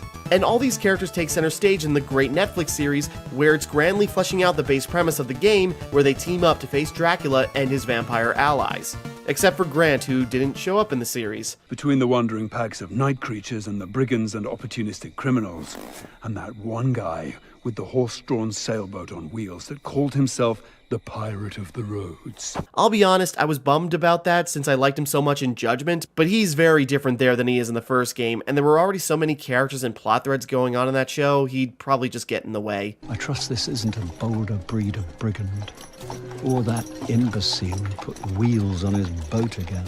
Even Lords of Shadow, which is a completely separate canon, has Trevor and Alucard in it, and they're the same person. And God shits in my dinner once again. All these characters that have had massive influence across the franchise or left a mark on players' minds even in spin-offs first appeared in Dracula's Curse. But despite that, it seems to be the least talked about game in the classic lineup. I've watched a bunch of videos talking about the first game and how it established the series, Simon's Quest on how it changed things and was often derided for it, and Super Castlevania 4 on how the series jumped to the SNES. But it seems people tend to skip over the third game. But the question that I think is really important here isn't whether or not this is better than Castlevania 1 or 2 or whatever the fuck one comes between the second and fourth ones. Now maybe I just happened to miss them, but it seems like even more obscure titles in the series get more attention than Castlevania 3. Was it simply forgettable? Or was it just fine, but didn't garner a lot of attention because it got caught in the middle of the series' most influential titles? Well, let's arm pump towards Dracula's castle as Trevor and see if we can find the answer. We start Trevor's quest and it's an immediate return to form of the first game. Trevor plays pretty much exactly as Simon did. Same jump arc, the slight delay on the whip, and the same chain upgrades and sub-weapons you get from breaking candles. It feels about as good as the first game, except it's better here solely because we're playing as Trevor Ralph Belmont. I forgot that in the original Japanese version his name is actually Ralph. Anyways, things feel just like the first game, but it's after the first level where things start to deviate. There are a few times where you can choose which path to go down, leading you to different groups of levels. Some levels have more than 3 stages that make up the block, and some bosses show up well before the end. Along the way, depending on your path, you'll find the other characters that offer to go with Trevor, bringing their own unique abilities to the cause. You can only have one companion at a time, and they share a health bar and hearts as you swap between them. You can also choose for Trevor to go it alone, if you're too scared to let people into your life, or if you think a vampire hunter teaming up with a vampire is a bad idea. He shouldn't die. Yes, fuck you. The earliest companion you can meet is Grant Dynasty in the Clock Tower, where he's been corrupted by Dracula and is the boss of the level. He's a pirate who wants to avenge his family, and he'll put his sneaky skills to use. He attacks with a very short-range knife and can only use bladed sub-weapons and the stopwatch, but he makes up for his lack of offense by being very mobile. He's got the highest jump of the cast and can even adjust his jump arc in midair, a series first. He's also able to climb walls and ceilings, allowing you to go over the enemies' heads and squeeze through gaps if you're positioned right. It's a bit finicky to control though, because you need to hold the direction towards the surface you're on while you're trying to move, which led to many deaths because I let my thumb up or slipped off the D-pad while scaling ceilings. I ended up using the analog stick when playing as Grant because I felt like I had more control when making slight adjustments while moving. Halfway through Block 3, you get another split path, and both lead you to another partner. The top path leads you to Sypha, who is freed after you kill a Cyclops boss at the end of the level. Oh, that's actually referenced in the show, I didn't realize that until I played this. They offer their aid, and we bring her along, leaving Grant behind. and that's oddly fitting for the series. When playing as Sypha, all sub-weapons turn into spells that she alone can use, and they are devastating in almost any situation. A fire stream that's about as long as the whip and does heavy damage, a multi-directional explosion of ice which can freeze enemies and even their projectiles for a few seconds. You can then use them as platforms or take them out with one smack of Sypha's whacking stick. This staff is actually more useful than you think. It may be low damage and short range, but it swings very fast, and I found using Sypha's attack was more reliable than anyone else's to knock projectiles out of the air and stun lock enemies to death. And then there's the lightning spell, which fires orbs that can semi-home in on enemies and hit multiple times. Precision is not needed with this because even if it only hits once, the lightning can melt enemies and bosses' health bars away. It's so powerful I even had this glitch where the lightning killed this devil boss while he was off screen, and the orb to end the level never dropped. Sypha broke it. I did not. You kind of did. I do not break things. So we agreed she broke it. Oh, yes. All these spells are devastating and they only cost a single heart. Sypha may take more damage from being hit, but give her some space and she becomes the best character, just like in the Netflix show. Oh no! Night creatures! Whatever shall I do? Finally, there's Alucard if you took the bottom path from earlier. He's a boss fight himself, testing you to see if you're really strong enough to take on his father. His basic attack is this low damage orb, but he's the only partner who can pick up chain upgrades like Trevor can. Fully upgraded, his attack turns into a shotgun blast that may be weak, but it covers a lot of area. He can't pick up sub-weapons, but what he can do instead is turn into a bat that you can use to bypass a lot of hazards and enemies. It drains hearts by the second though, so you need a lot to get far with it, and it could drain your resources if you switch back to Trevor. But another benefit in Alucard's favor is that all pickups turn into hearts, so you can stock up quickly. The level from taking Alucard's path have you going underground in order to end up in Dracula's castle. Trevor can also reject all of their help and go try to slay the Vampire King solo, which would be badass if he pulled it off, but having friends help him out with their own special abilities is so much more fun, and a lot easier than doing things by himself. Making your way through the colorful and varied locales from ghost ships, underground tombs, and the somewhat familiar grounds of the castle, which is just as dangerous as ever. So having someone who can fly or climb right over the fodder's stupid heads or blow them away with powerful magic is very useful. Swapping between whoever is in the duo at the time to make sure they get the equipment they need, like the Morning Star for Trevor or the Lightning Spell for Sypha, and using whose moveset would be best for the current situation or boss. With all these abilities at our disposal, it seems like this is going to be a pretty easy adventure. No. This game is brutal, and your friends can't save you. This was definitely the hardest game in the classic lineup for me. The first game has a tough second half, but it's doable. It's Simon going after a freshly revived Dracula with his family's experience behind him. Simon's quest isn't actually that difficult because of the forgiving checkpointing, and knowing what you're doing can keep your gear up to date. Attacking the dark forces while they're weak and scattered and getting the jump on Dracula. Castlevania 3 though, you're going up against Dracula's hordes at their earliest and biggest. The Cape Creep has had so much time to grow his forces that they come at you in frightful numbers. There are so many enemies arranged in such weird ways all across the land that even preparing yourself won't be enough. You really want to hunt Dracula and be the first to slay him? Then you're gonna work for it, you lowly mortal! Platforming is tighter than ever here, and usually you're being harried by something. Medusa heads flying around while you're trying to platform on gears, which is a really cool effect, but it's very easy to slip off of them while you're trying to get into a good position to jump. Floating platforms where you have to go very quickly at the right time, otherwise they'll go off screen while you're still on them. Aqueducts that push you back as fishmen pop out and birds swoop in. The longer you push against the current, the bigger the problem gets. Blocks that will break under you on a very slow auto-scrolling section filled with more Medusa heads. A lot of Medusa heads really. But worst of all, you have to climb so many sets of stairs in this game. Navigating stairs has been annoying in the other games, but here it's so much worse. Trevor is the only character who can even attack on stairs. Everyone else is unable to do anything. Enemies will hang out at the tops of the flights and not move out of the way, so there's no way to avoid taking damage. Sometimes the screen transition puts you in the middle of an ambush or another perilous situation that you need to know about ahead of time in order to avoid taking damage. But even if you're prepared, it often doesn't matter. And then there's the parts where multiple layers of dragon cannons are being fired at you while you're on stairs, while more enemies fly in from off screen. There is so much going on here. How are you supposed to deal with this? Yes, I'm sure someone out there has a video of them getting through this without taking any damage, but if I pretend they don't exist, I can continue to be annoyed by this. The first few levels are pretty manageable, but from Block 4 onwards, they get so long and throw so many things at you. Dracula's curse must be that he destroyed most of the checkpoints in the world, because multiple screens can go by,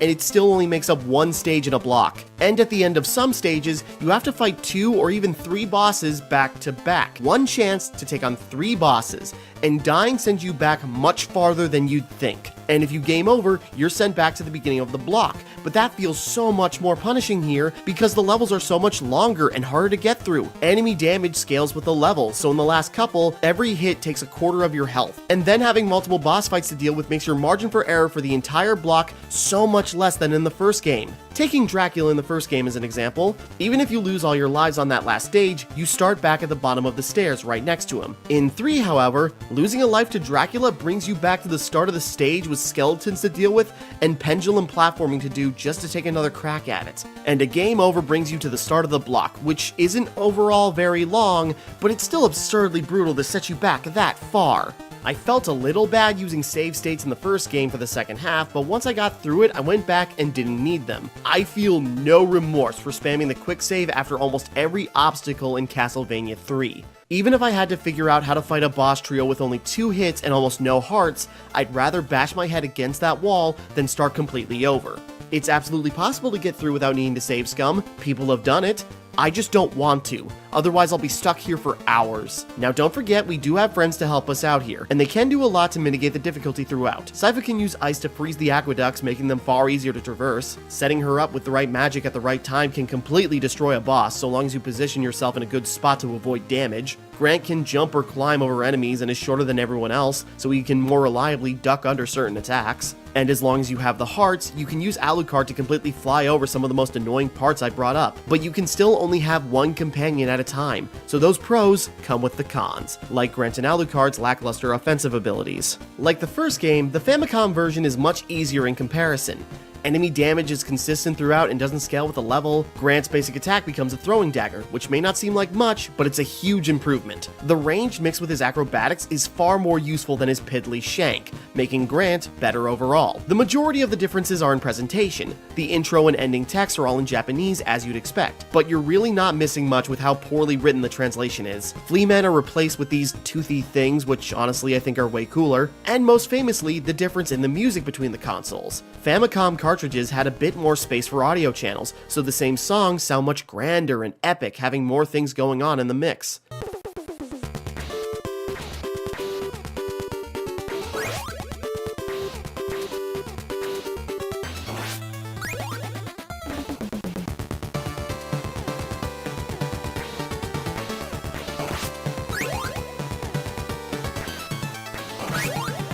This is definitely the better version of the game to play, for the music and being overall much more fair if I'm being honest.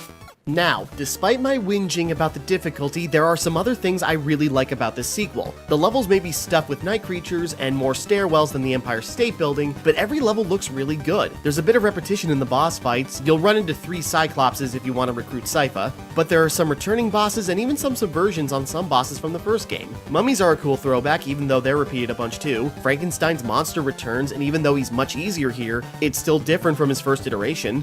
On Alucard's path, you get to fight the giant bat again, but now it splits apart as you damage it, and the actual fight with Alucard is like an easier version of the first Dracula boss. There's lots of similarities, but the original bosses are cool too. The doppelganger near the end is a very clever boss. It turns into whoever you're playing as, and even shares some of your upgrades that you have at the time. It copies your strength, but also your weaknesses, so you can use your familiarity with the gameplay to trick your double into a bad position. And then there's the big man himself, who is a lot easier than in the first form we knew him in, despite that he has 3 forms now. The first form has him summoning pillars of fire that can box you in, and then a third one pops up underneath your feet before he teleports away. Just don't get too close to him so the pillars don't cave in on you, and not too far away where you're too far to hit him. And if you can, go the third pillar in a spot where you can avoid it. The second form is... okay, I don't even know what this is supposed to be. It's just a floating pile of faces spitting up their own confusion. It looks like it moves predictably, but it can be a bit erratic. So try to follow its trajectory and make sure you can safely pass underneath it when you can, so you don't get trapped in a corner and pop the faces like zits. Then the third and final form is an evil Chozo statue. Maybe this is supposed to be like a Baphomet statue or something, but they had to keep the satanic imagery low, so they made it bird-like.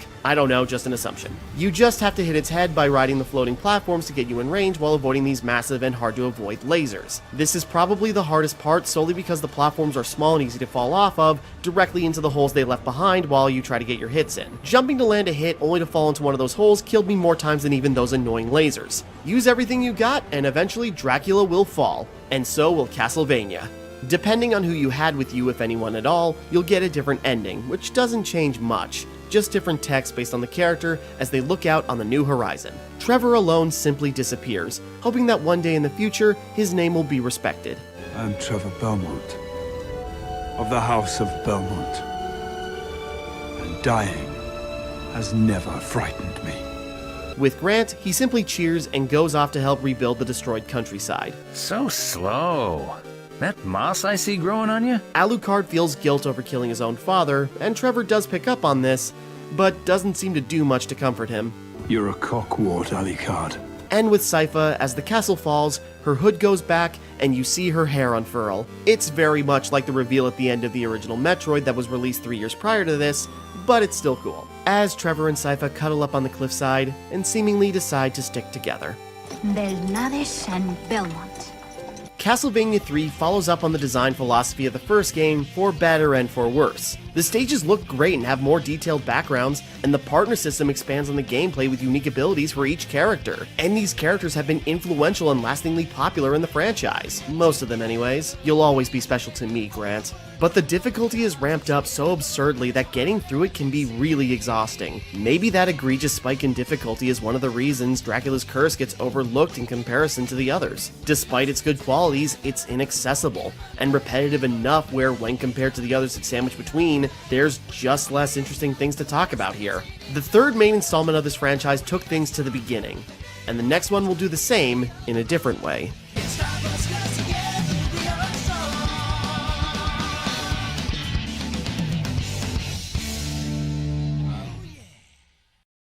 The next one I'm taking a look at is one of the most beloved in the franchise, Super Castlevania 4, released in 1991 as the first game in the series on the Super Nintendo. This jump into the future on new hardware decides to go back in time to Simon's first journey, acting as a remake of the first game, reimagining the trek across Transylvania just to get to Casterly.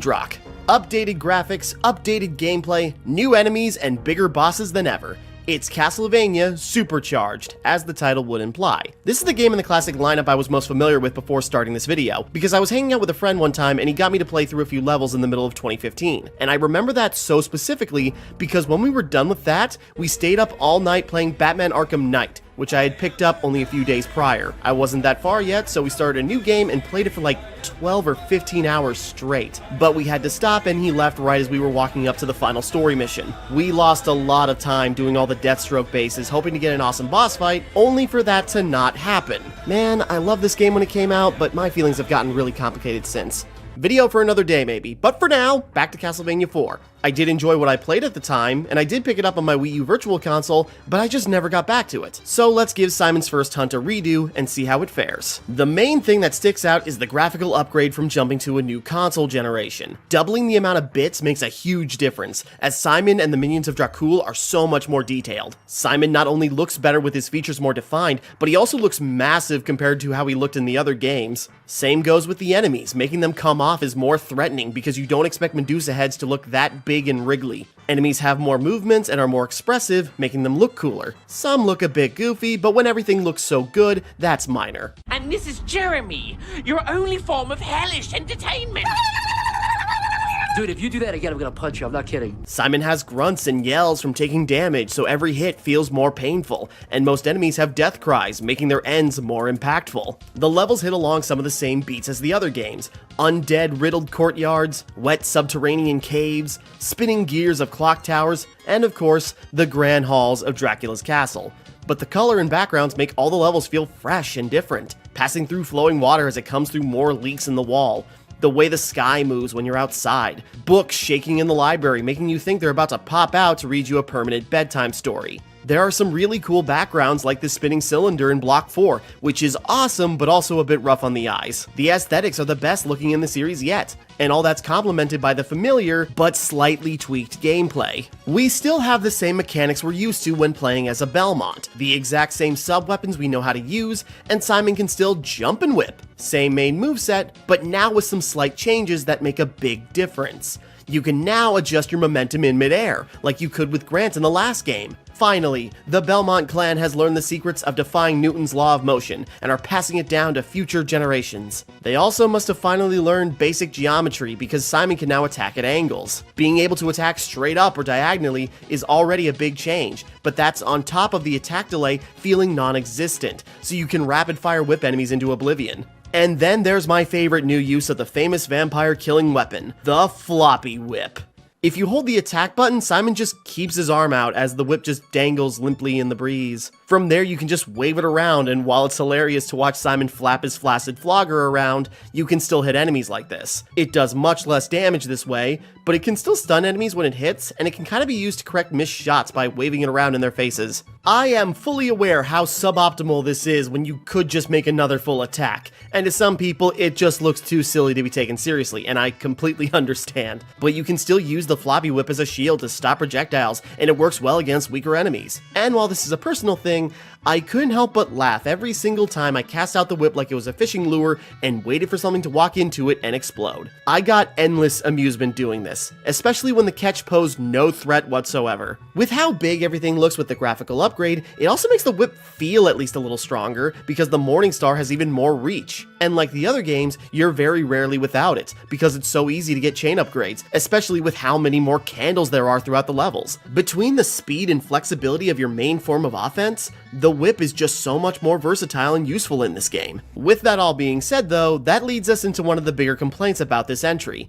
The whip is so strong now that it de-emphasizes the importance of the sub-weapons. Before, if you were trying to safely hit an enemy that was above you, you could lob an axe, but you had to get used to the throw arc so you could properly aim it. Now your whip is more efficient for hitting enemies at those awkward angles. If you needed to hit an enemy that was low to the ground or stun it for a second so you could attack, you could underhand some holy water on them. Now you can either whack them diagonally while you're in the air to keep up your momentum, or just dangle your family heirlooms in front of them until they pop. Even the stopwatch isn't really necessary anymore. Since it's so much easier to dispatch enemies now, you don't need to freeze them to give you a second to breathe. The sub-weapons are not really making up for your shortcomings like they did in the previous games. They are still useful, of course. The boomerang cross is great against bosses, especially if you can get the double or triple shot. And because the need to rely on them is lessened, you can just hoard your hearts and then pour out all your love on the bosses, making the fights much easier. Sub-weapons are also now bound to a bumper button, which is actually very nice, so you can more seamlessly use them as opposed to trying to hold up on the D-pad and attack while you're either jumping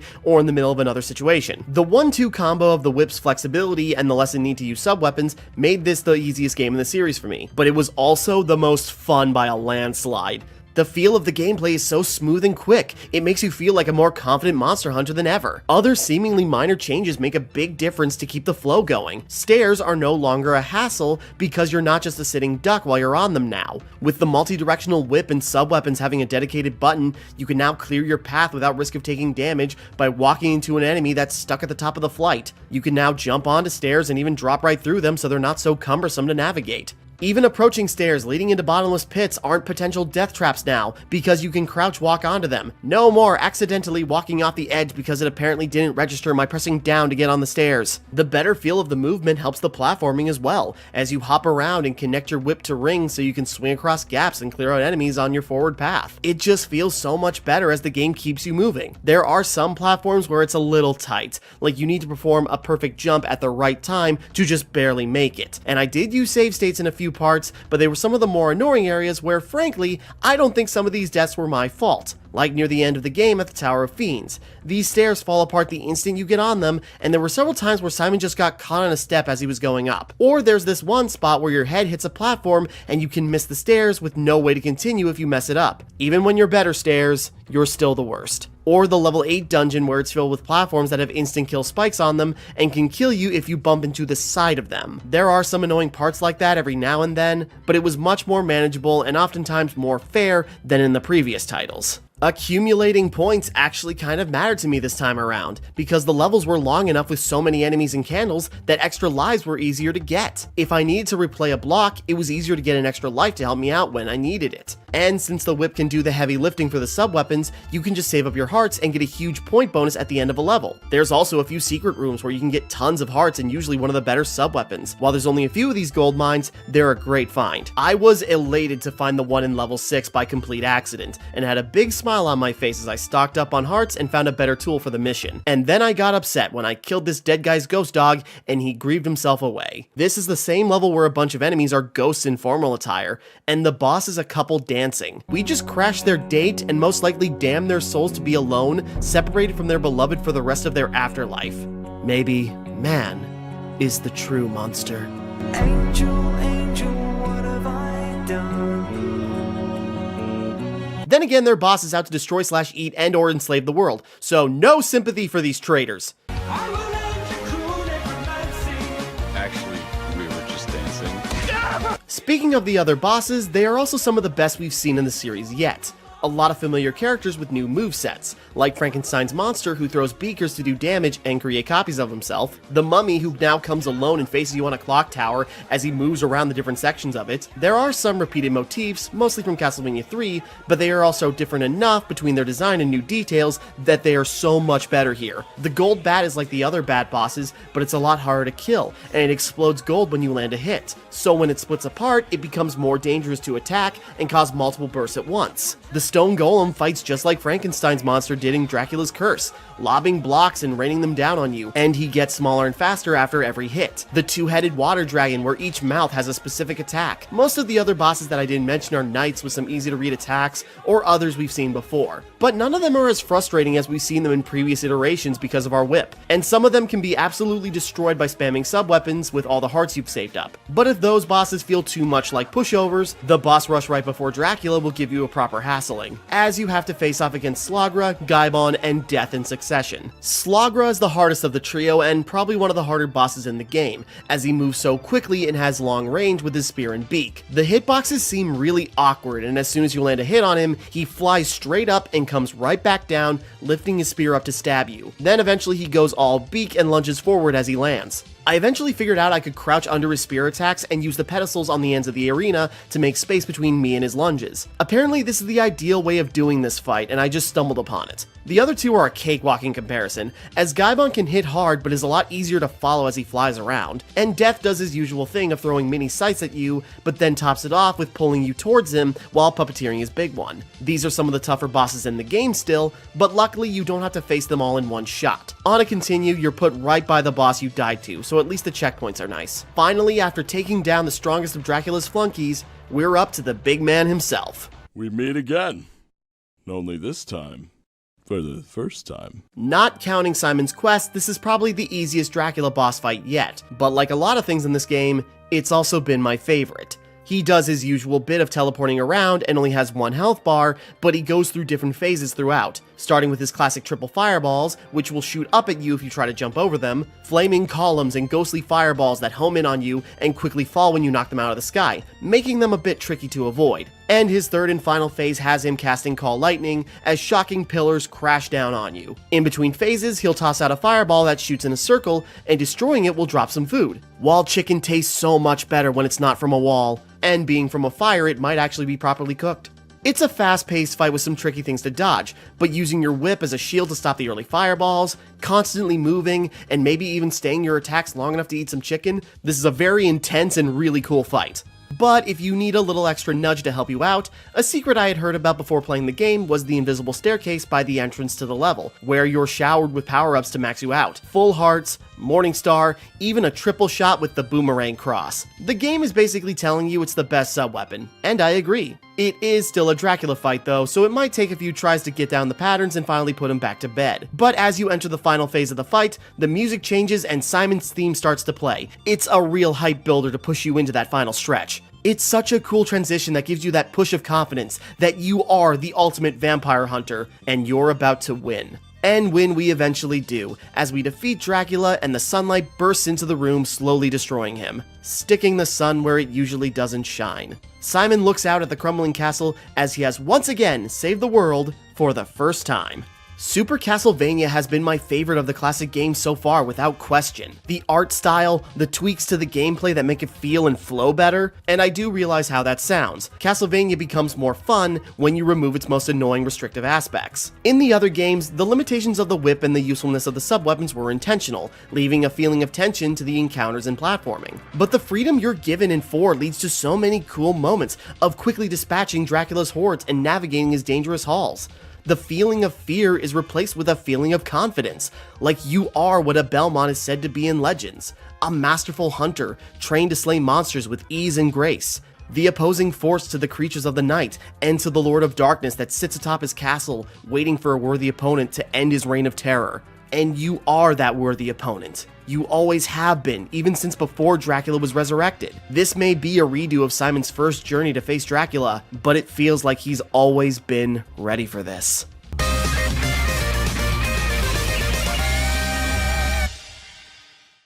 Four down, 1 to go. We're finally on the last game of this retrospective, capping things off with Castlevania, Rondo of Dracula Blood X.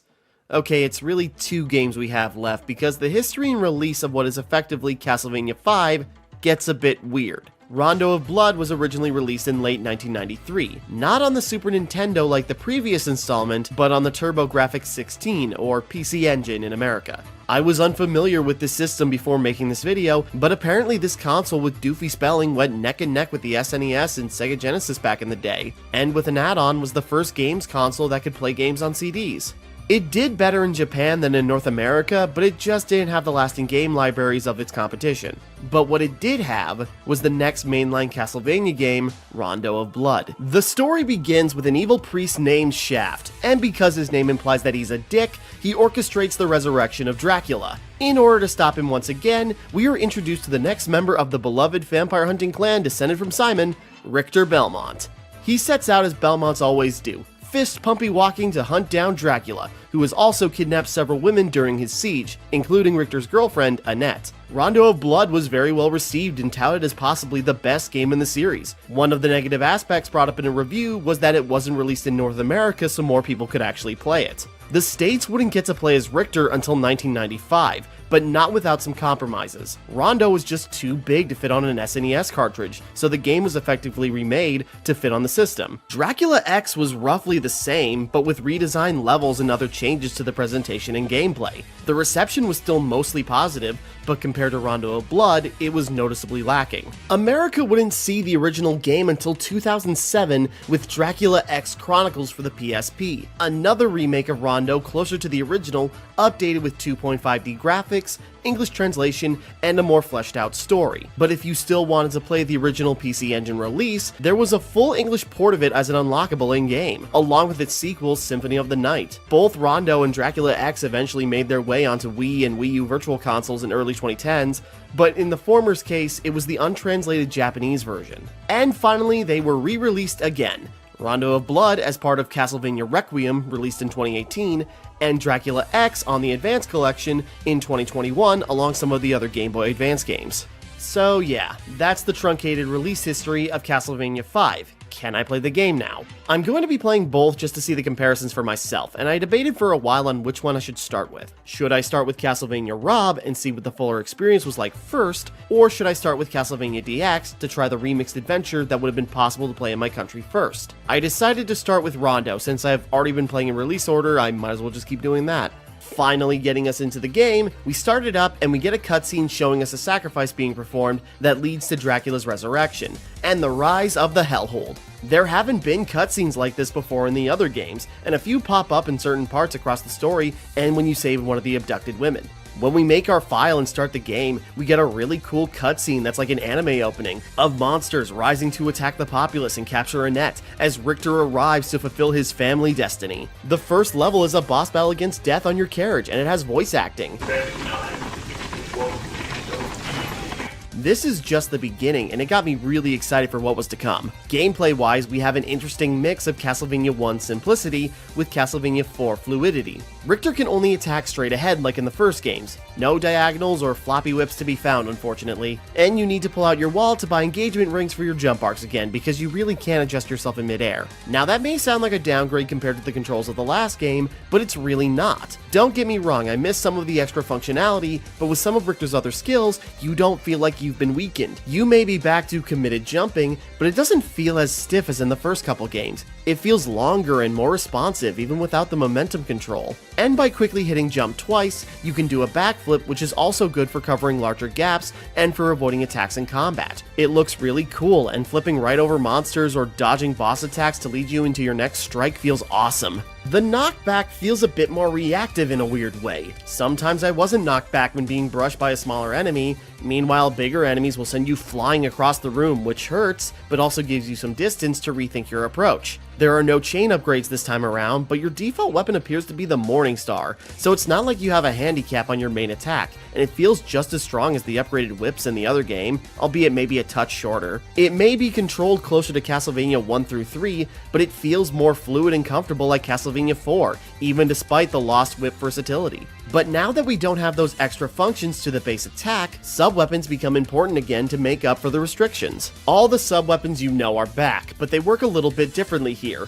The axe is pretty much the same, being thrown in an arc, but they look bigger and fly faster. Daggers get thrown in a fan of 3 as a spread shot. Holy water is thrown sharply down at an angle and creates a short traveling line of fire on impact. The boomerang cross does a spin when it reaches the end of its range. I'm not sure if it's supposed to do extra damage if it spins on an enemy, but it feels like it should since you hit them at the perfect distance. The stopwatch slows down time instead of stopping it, but I like this better since you have markers that indicate how long it lasts. And going into witch time and flogging enemies in slow motion is cool. And a brand new item, the Holy Bible itself, or the Grimoire if you don't like the idea of the good book aiding you in slaying demons, for some reason. The book is good for crowd control as it flies around you in a growing circle. Double and triple shots don't drop as items anymore, but instead you get it as a passive ability for some items if you save up your hearts. You can also save up your hearts for an item crash. Powerful super moves that can clear a room or deal massive damage, but cost 10 to 30 hearts depending on the sub-weapon, a concentrated barrage of knives, a spiraling explosion of axes, huge crucifixes flying in from under the screen to purge everything in their path. My favorite one is definitely the Holy Rain you call down with the water. It takes 20 hearts to use, but it's great against most bosses and can hit multiple times. They're the same sub-weapons we're used to by now, but with slight differences that not only make them useful again, but even stronger and more versatile in place of your whip. You still progress through the block as normal, going through the different stages that make up the level and end it with a boss fight, but you can find alternate routes within the stages to lead you to other bosses that will connect you to a different level path. In Stage 1, you can just go through the door here and continue onto the main path, and end the stage with a battle with a wyvern boss, leading you to main Stage 2 at a castle. Or you can break these conspicuous blocks to the left of that door, opening up a whole new path, where you drop down and face a plant monster and have a boss fight with a serpent skeleton on the bridge, leading you to alternate Stage 2 across a crumbling aqueduct, which also has branching paths. If you can cross the aqueduct without getting knocked off the ledges, you face off with the werewolf, who's the boss of main Stage 2, which brings you back to that route. Or if you happen to fall in the later parts of the stage, you just land in the lower section of the level, where you'll run into the bone golem and stay on the alternate path. There's a lot of zigzagging like this depending on how well you do in a level, or if you spot something out of place. A bunch of seemingly bottomless pits actually just bring you to other parts of the level, or can be used to your advantage to bypass some enemies. You're also not bound to the path you're on, because you can just quit the title and go to the stage selection, in order to replay levels you've finished and find a new path to walk. No annoying passwords to input, just a continuous save file that isn't affected by reverting to an earlier stage. Points net you extra lives like always, but they didn't feel as useful like they did in 4, so 1-ups were pretty rare for me. But money bags now have an additional use on top of netting you points. You also get currency depending on the type of bag, which you can spend on the boss demo menu to unlock videos showing you how to beat bosses without taking damage. At the very least, if you can't replicate them exactly, if you have the money, you can get some visual help on how to get past a boss you might be stuck on. Speaking of the bosses, they're also some of my favorites yet. There's a little build up when you enter the arena as they appear in the background or posture for a few seconds. like the werewolf rising up in the distant shadows and howling as he drops in and starts climbing on the walls and cannonballing all around the room. The bone golem as it rebuilds itself to go into its different phases. The Minotaur is a great boss fight to use backflips against, to either dodge halberd swings or soar over it as he dives in to gore you with its horns. And most bosses, even after death, will try to take you out with one last-ditch effort strike, which I don't think can actually kill you, so if you're cutting it close, your victory won't be snatched away from you, but it's still a really cool, expressive way for a boss to go out on. One of my favorite boss details is when you fight Death properly on the haunted ship in Stage 5, where before he disrobes into his second phase, he spits out a tooth. Does working for Dracula include a dental plan? Let's break some more teeth and see what the premium cap is. There are so many great details because graphically it's a big step up even from Castlevania 4. Richter looks great in his blue outfit and white headband that make him stand out from the darker contrasting backgrounds. The sound is great between the music and the pain grunts of taking damage, and the moans and screams of enemies falling apart or deteriorating like in the last game are more overt and sound even better. The little background details and the more expressive animations add a lot when you notice them, like this caped figure in the background at the start of Alternate Stage 3, which must be Alucard watching Richter's journey from a distance. Rondo of Blood looks great and feels great to play, but in keeping with the more traditional style of Castlevania, this is a really hard game. Not the hardest one so far, but unlike the others, I couldn't fall back on the save states to quickly retry tougher sections. All I had was my skill to rely on, which after so many of these games, it did help a bit, but not so much where I didn't get stuck on some parts. I spent over an hour on main stage 4 because there really were countless terrors in this trap-filled dungeon. Needing to duck under flails while dealing with other enemies, hard to avoid pressure plates that create more obstacles to deal with while platforming, and many axemen in most rooms. You fight them so much you can start reading what animations they do will lead into what attack, but despite that, I kept messing up against them, and one mistake usually cascaded into panic and more damage than necessary. And then there's two paths in the level that lead to different bosses. The first exit leads you to Dullahan, who's not terribly tough when you're not already running on fumes, but when I restarted the stage, I found a bomb that opened up another path to more axemen, and eventually leads you to a fight with Carmilla, who's got a woman hostage in the room. I figured that boss would be more important since it's harder to get to, so I kept trying to get to it and finish the level that way. So after bumbling my way back to battle Carmilla, the woman there is so happy to be rescued that she embraces you, which makes you drop your hearts and holds you in place so you get caught up in Carmilla's exploding fireballs. If you haven't figured out she's not on your side yet,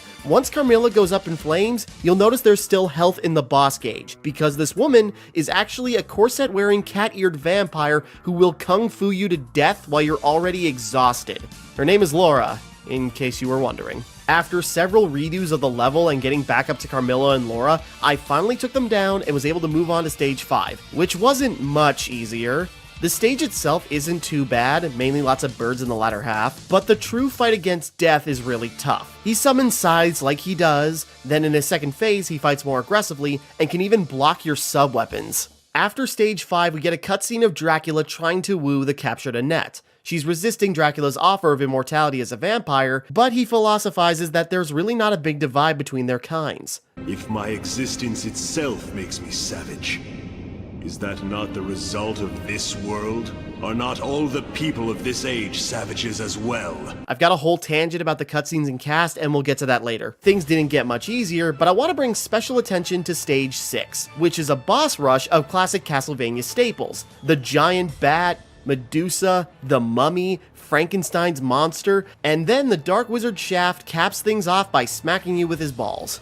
None of these bosses are too difficult on their own, but 5 of them consecutively with very little resources in between each fight is throwing a lot at you, and I really struggled here. After 30 minutes of attempts and still not being able to get my hands on Shaft, I had 2 options. Keep bashing my head against the wall and take another whip crack at it, or go back a few stages and get some help. We need to go back and get the big guns. A 12-year-old girl. Allow me to elaborate. If you go back and head into main stage 2, in that level you can find a key while being chased by this back sideless monster. The key replaces your sub-weapon, but it won't have to for long, as you find a locked door to open, and inside you'll find one of Dracula's hostages, Maria Renard. My name's Maria Renard.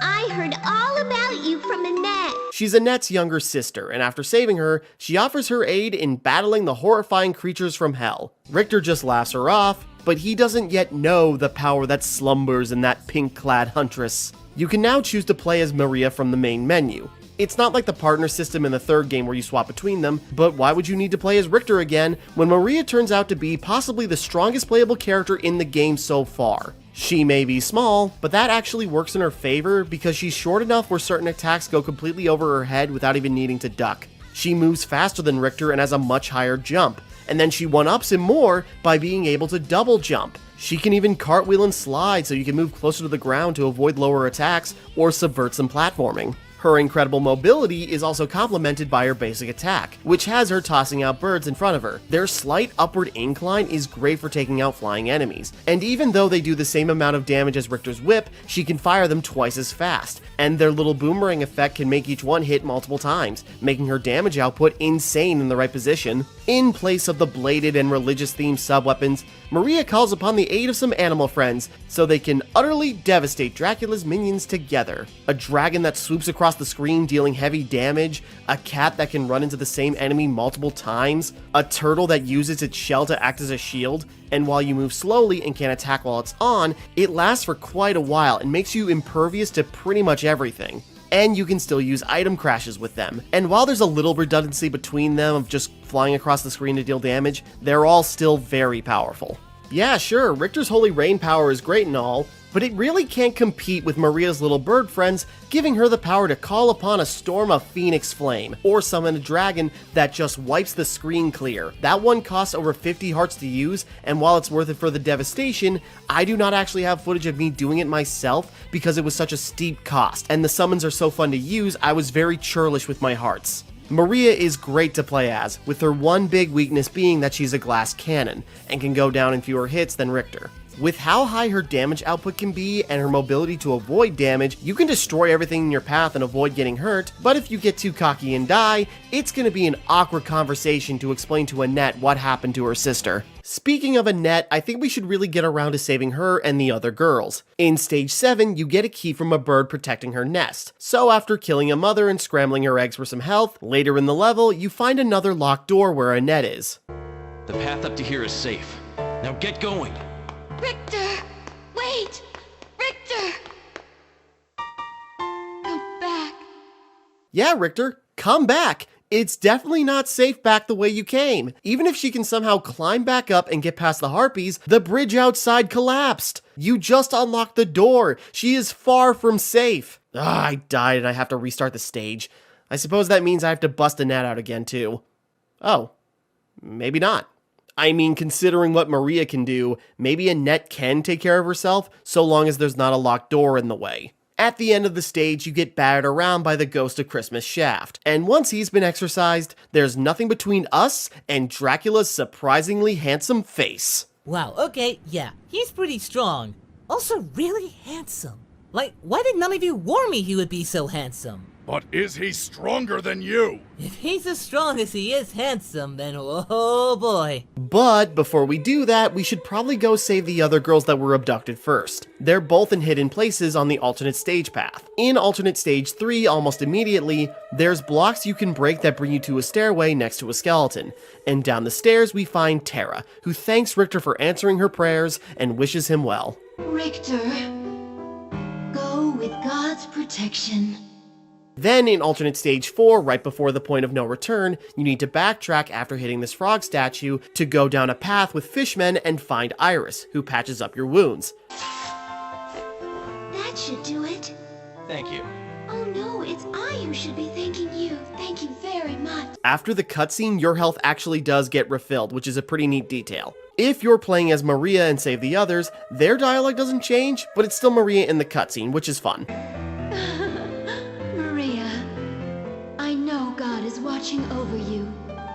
Now, I want to highlight the cutscenes a little bit more and talk about the English voice acting. As mentioned earlier, the first real way to play Rondo of Blood in English was as an unlockable in its own remake, Dracula X Chronicles. According to what I could find, it seems that along with translating and dubbing the PSP game, the same voice talent was used for Rondo. So even though I couldn't find an English cast list for Rondo of Blood, as far as I can tell, it's the same cast as for Dracula X Chronicles, and the version of Rondo that's part of the Requiem collection is the unlockable version from the remake. Just trying to be accurate, but this seems to be the case. There are some big names here as well. David Vincent, who voices male Robin in Fire Emblem, and even reprised the role of Richter when he came to Smash Ultimate. Annette is voiced by Jessica Strauss, who is also the voice of Juri, one of my personal favorite Street Fighter characters. Michelle Ruff voices Maria, who is also known for Rukia in the Bleach anime, and Shinoa in some of the most underappreciated Castlevania games. Karen Strassman voices both Terra and Iris. She's also of Bleach and Castlevania fame as Soifon and Carmilla from Judgment. Tony Oliver is Shaft, who's been the English voice of Lupin III since the 90s. And the voice I immediately recognized, Patrick Seitz as Dracula. He also voiced Dracula in other Castlevania games like Judgment. It's just fitting that he got to voice a charming vampire lord, and then eventually went on to be the dub voice of Dio Brando from JoJo's Bizarre Adventures. And thinking about that overlap just made me laugh. Tell me, to undo your injuries, how many innocent lives did you consume? I don't know. How many loaves of bread have you eaten in your lifetime? I wanted to bring this up because whenever I saw any discussion about the voice acting, it was always mockery at a handful of the deliveries and some of the audio quality. Admittedly, it does stand out as odd in places, but I'm assuming that's kind of intentional to match with the cheesy voice acting of the time when Rondo first released, to match, say, the original voice acting of the follow-up to Rondo, Symphony of the Night, which was an unlockable in the PSP game and also redubbed. Die, monster! You don't belong in this world. It was not by my hand that I'm once again given flesh. I was called here by humans who wish to pay me tribute. Dracula, die now and leave this world. You'll never belong here. Oh, but this world invited me. Your own kind called me forth with praise and tribute. Now, pointing that out isn't meant to be a dig at anyone, I'm just assuming that was the idea. I could be totally wrong, but even so, I just wanted to point out some of the amazing talent that's actually a part of this game. Tribute? You steal men's souls and make them your slaves. Perhaps the same could be said of all religions. Also, another weird thing, the only cutscene that noticeably wasn't dubbed in English is the startup screen. Apparently it's from the German dub. Dracula, der Fürst der Finsternis, Herr des Teufelsschlosses, ist auferstanden. Out of curiosity, I did some digging and found the name of the actor, and I hope I'm pronouncing this right, Klaus-Dieter Klebsch, who seems to be a voice acting legend in Germany, being the voice of characters like Yami Merrick from Yu-Gi-Oh!, Don Carnage from Tailspin, Thanos in the Marvel Cinematic Universe, even particularly odd characters like Kui from Dragon Ball Z and the Boss Baby. Ich regle das mit dem KIND. Du kannst sprechen! Gugu Gaga. And to oddly bring things back full circle, he was also the German voice actor for Dracula in Netflix Castlevania. Wir werden sie ausradieren aus unserem Land. Dafür werden wir weiterhin die Nachthorden nutzen. Alle Kreaturen des Terrors, die einst von der Menschheit fortgejagt wurden. His filmography is massive, and a lot of the sources I found were incomplete. His Behind the Voice Actors page needs some serious updating. Alright, I think we can leave that rabbit hole now, because it's time to take on Dracula. He does what he normally does. They throwing the fireballs again. Jump over his fire spread shot and duck under his dark inferno, and keep smacking him in his surprisingly detailed face. I finally get to punch him! Right in his handsome face! Why do you keep calling him handsome? Because that jawline don't lie, and neither do I. After his first health bar is gone, the world changes and he transforms into probably his most intimidating form yet. It's also one of his weakest forms. So long as you don't get pinned into a corner and don't be too far away when he fires off his lightning attack, it'll go fine. It took a little bit to find the perfect timing to dodge all of his attacks, but once again, we fulfilled the Belmont clan's destiny. Dracula laments that the only reason he keeps returning is because humans keep resurrecting him in search of power, and effectively says that maybe even the Belmont clan may eventually fall to ruin, corrupted by their desire to grow stronger in order to defeat him. But Richter counters that the same desire could be used to make love prosper and supersede the desire for corrupting might. It is by your desires that you humans prosper, and it is your faith which has ruled you. Considering that, can you really call me evil? But people cannot be ruled by power alone. The sacred, the honorable, the loved, those things can rule humanity. Something evil will eventually fall to ruin! Dracula even agrees that he may have a point, but is sure that they'll meet again soon enough to clash their wills once again. Oddly, the castle doesn't crumble like in the other games, and then Richter rides off into the new day to return to his loved ones and new friends. Finishing the game with Maria is pretty much the same, although there's a lot of weird pauses and cuts in Dracula's dialogue, but that doesn't really matter because we get the best exchange in the game. Perhaps this, too, is part of my fate. It's your fault for being so mean to everyone. After that, Maria and her animal friends comedically make their escape from the collapsing castle, and she heads off accompanied by one of the chillest pieces of music in the series.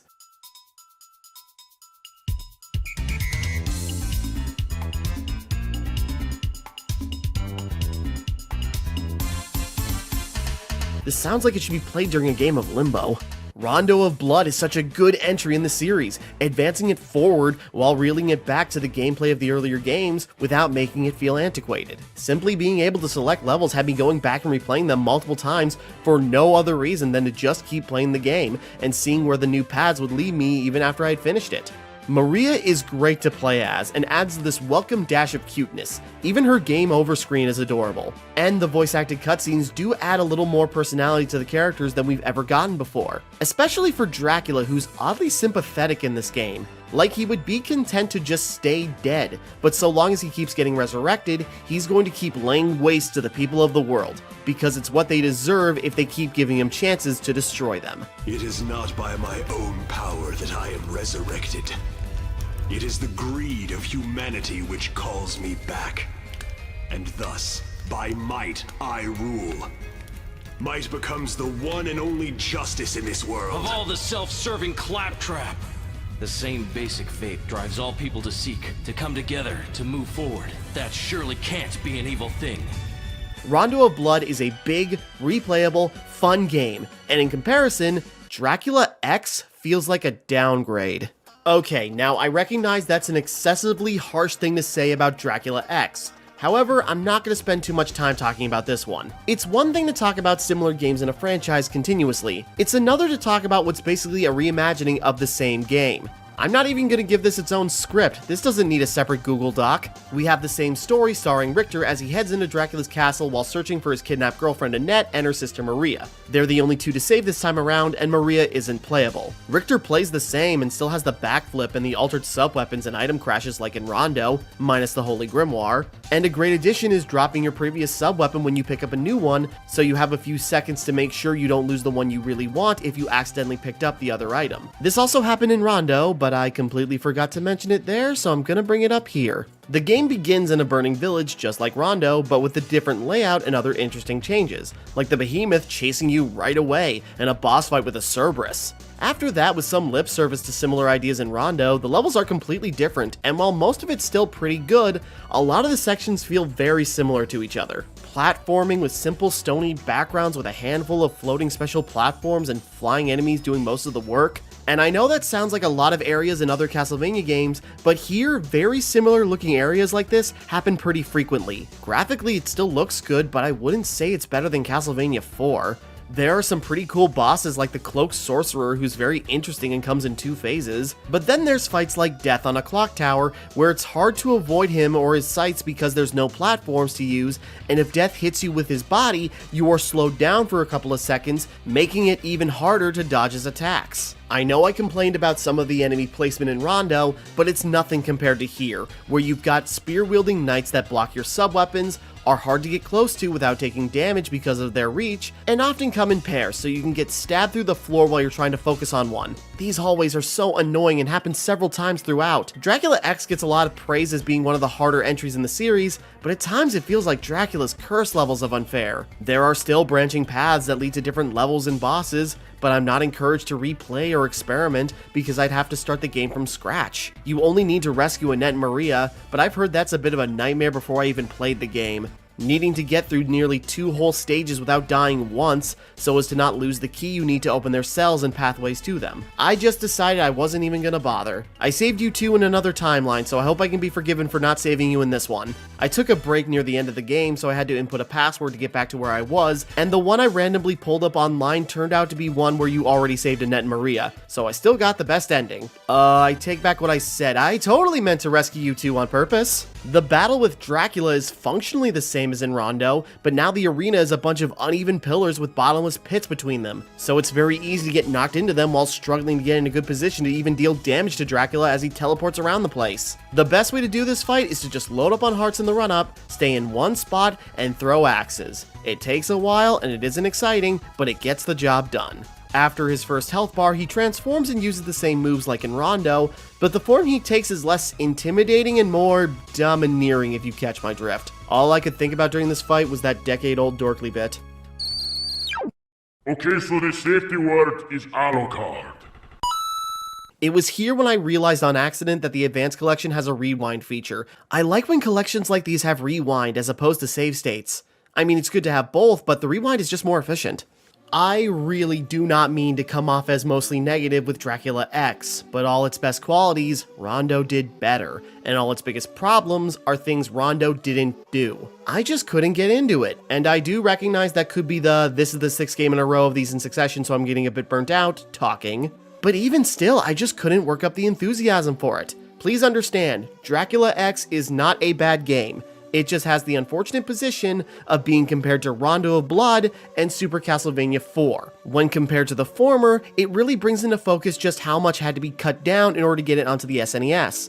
And when compared to the latter, it just doesn't do anything interesting enough to advance the series forward and feel like a proper follow-up. I know Dracula X has its fans, and I am so sorry for coming down on it and only briefly touching upon it. But despite the blood it shares with Rondo, it's just not enough to quench the thirst.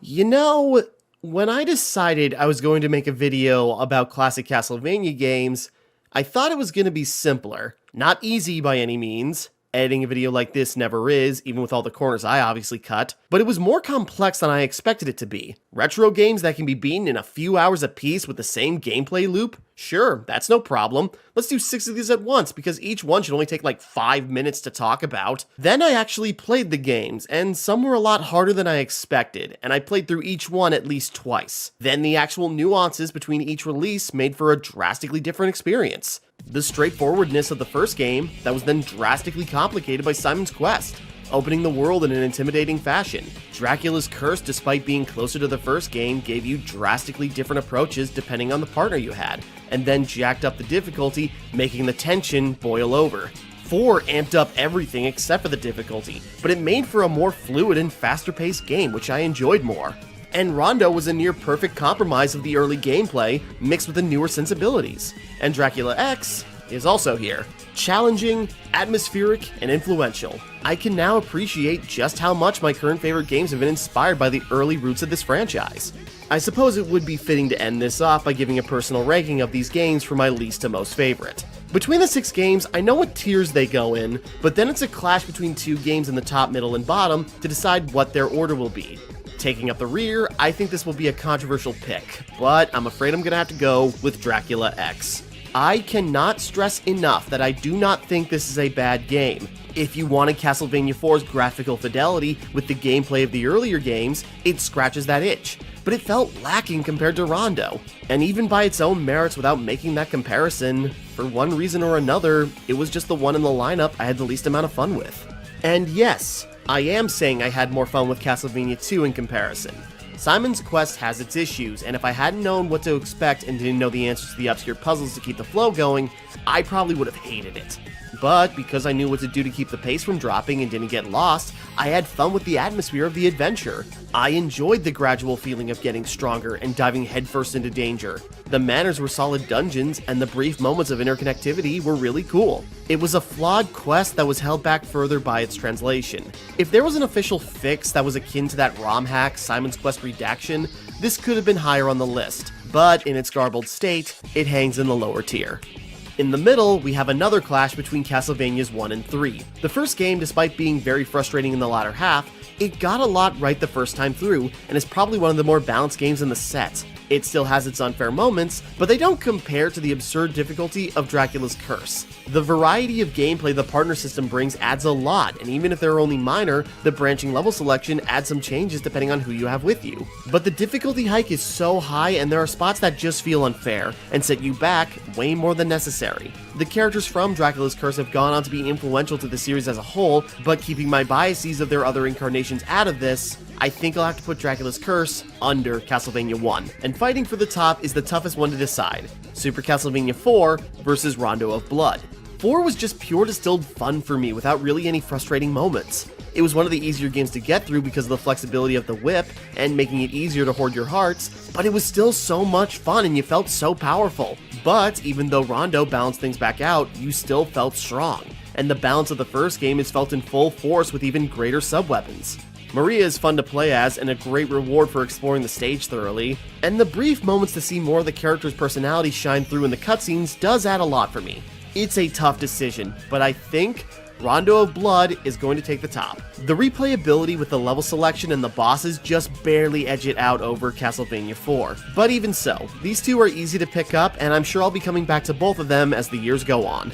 Playing the mainline classic Castlevania games has been an insightful experience. It's recontextualized the other games in the series that I've played, and has shined a new light on how those series progressed on a mechanical level, and how the characters developed and were presented later on in the series. The Belmont clan lives on as a staple of video game vampire hunters, and are often referenced and have analogs in other games. Vampire Survivors, for example, has the first playable character wielding a whip, and most of the items and other characters you unlock and use are other references. Castlevania was the progenitor of many different genres. Dark Souls and Souls-like games that emphasize high difficulty and tension from brutal enemies that drain your resources as you make your way towards a boss fight. And of course, Metroidvanias that encourage exploration and experimentation with different equipable gear and ever-expanding mechanics that open up new doors in challenging areas. Classic Castlevania was the start of many things, and as the series continued to iterate, it was just going to improve on itself more and more. So, why haven't we had a new Castlevania game in almost a decade? Metroidvanias are more popular than ever lately with games like Hollow Knight and Metroid Dread. So why haven't we seen one out of the Vania part of Metroidvania since Order of Ecclesia? Souls-likes have been on the rise for the last few years, so why haven't we come full circle with a Dark Souls-esque Castlevania game? There's kind of a blueprint for that with Darksiders 3. A whip serves as your main weapon that you can use to swing and platform with, and it did try to be Souls-like with a degree of attack delay and items needing a second to trigger when used. But also Darksiders 3 didn't really succeed in its attempt to be like Dark Souls, but that's another video. But my point being, it's kind of the closest thing to a Souls-like Castlevania game in a way. Make the character a Belmont and refine the Souls-like aspects, and that could be an interesting angle. But no, there's been no real Castlevania game in a long time. So what the hell happened? Well, Konami happened, and had been happening for a long time and is still happening now. As we progress further into the 2010s, we'd learn more about Konami and just how poorly the workforce and IPs were being treated for years. Going over Konami's history of abuse is a whole other video, and while most of these examples stem from 2015, there's no real inclination that things have gotten better at the company in the last couple of years. From the usual crunch of workers and poor management at the top, disrespect and erasure of their well-known talent such as Hideo Kojima, director of the Metal Gear Solid franchise who fought with the company just to keep his name in the credits of the Phantom Pain. Konami also apparently really hates the franchises that made it popular, like Silent Hill, losing the source code of some of the series' most popular games and then releasing a shoddy remaster collection, and then the removal of the PT demo from the PlayStation 4 store, which was a teaser for the next Silent Hill game, which was then also cancelled, and was also going to have Kojima working on it. And the next and currently last installment of the Metal Gear franchise that was released after Kojima left in 2015 was a garbage zombie survival game.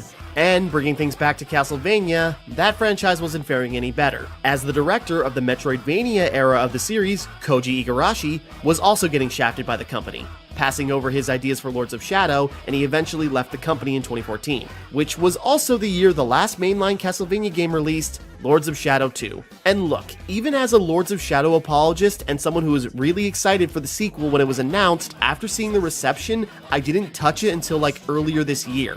And even though I haven't finished it, I was getting nothing out of the couple hours I played. What is a man? miserable pile of secrets. Hey, he said the thing! That doesn't mean anything in this context, so it's not even a good callback. What is a man? A miserable little pile of secrets. Lords of Shadow 2 was poorly received by already irate fans and even the critics. And then Konami decided, since everyone was already pissed off at them for screwing over their own beloved franchises, that it was a good idea to use those IPs for branding pachinko machines. Because that's what Silent Hill fans really wanted after the cancellation of a new entry in a beloved horror franchise: a gambling machine.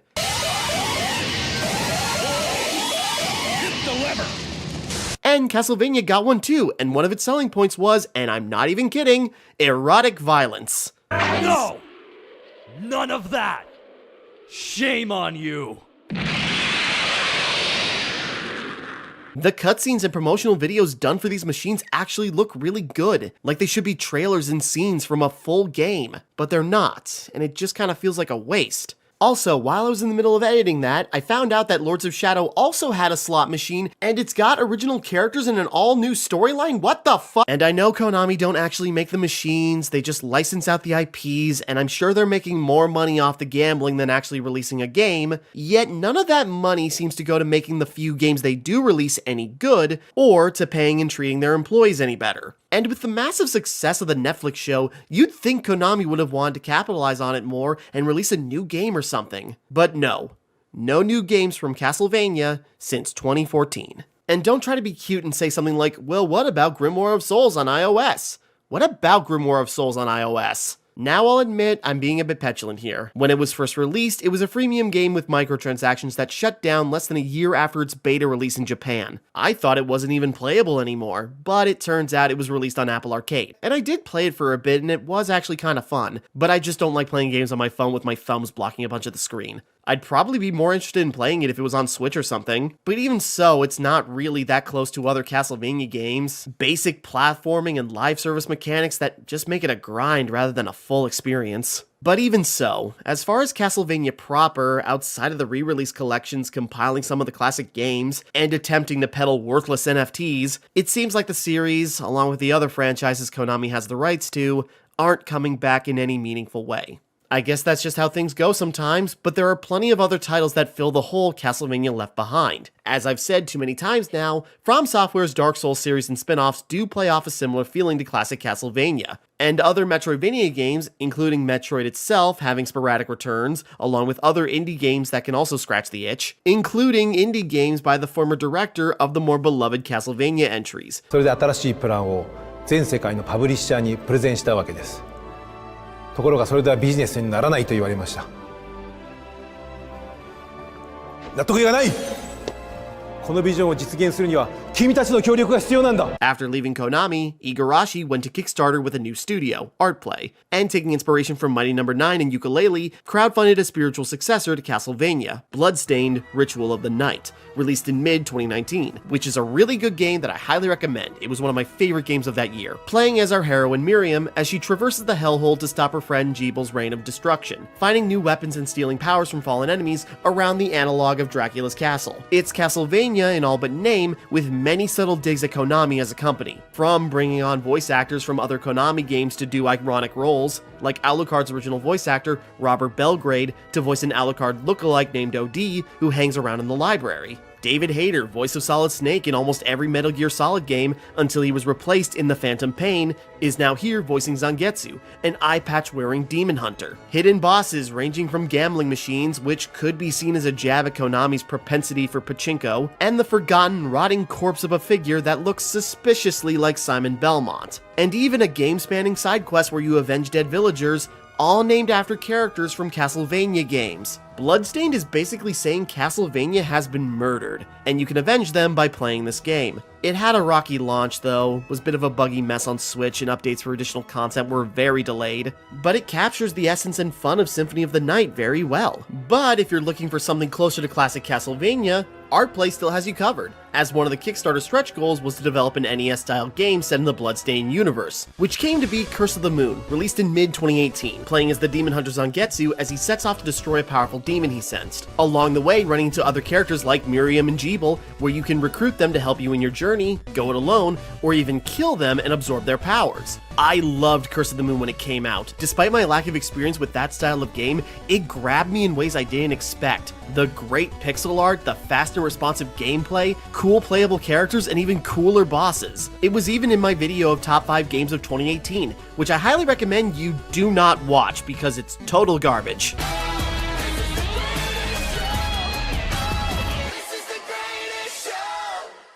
Number 5, Bloodstained: Curse of the Moon.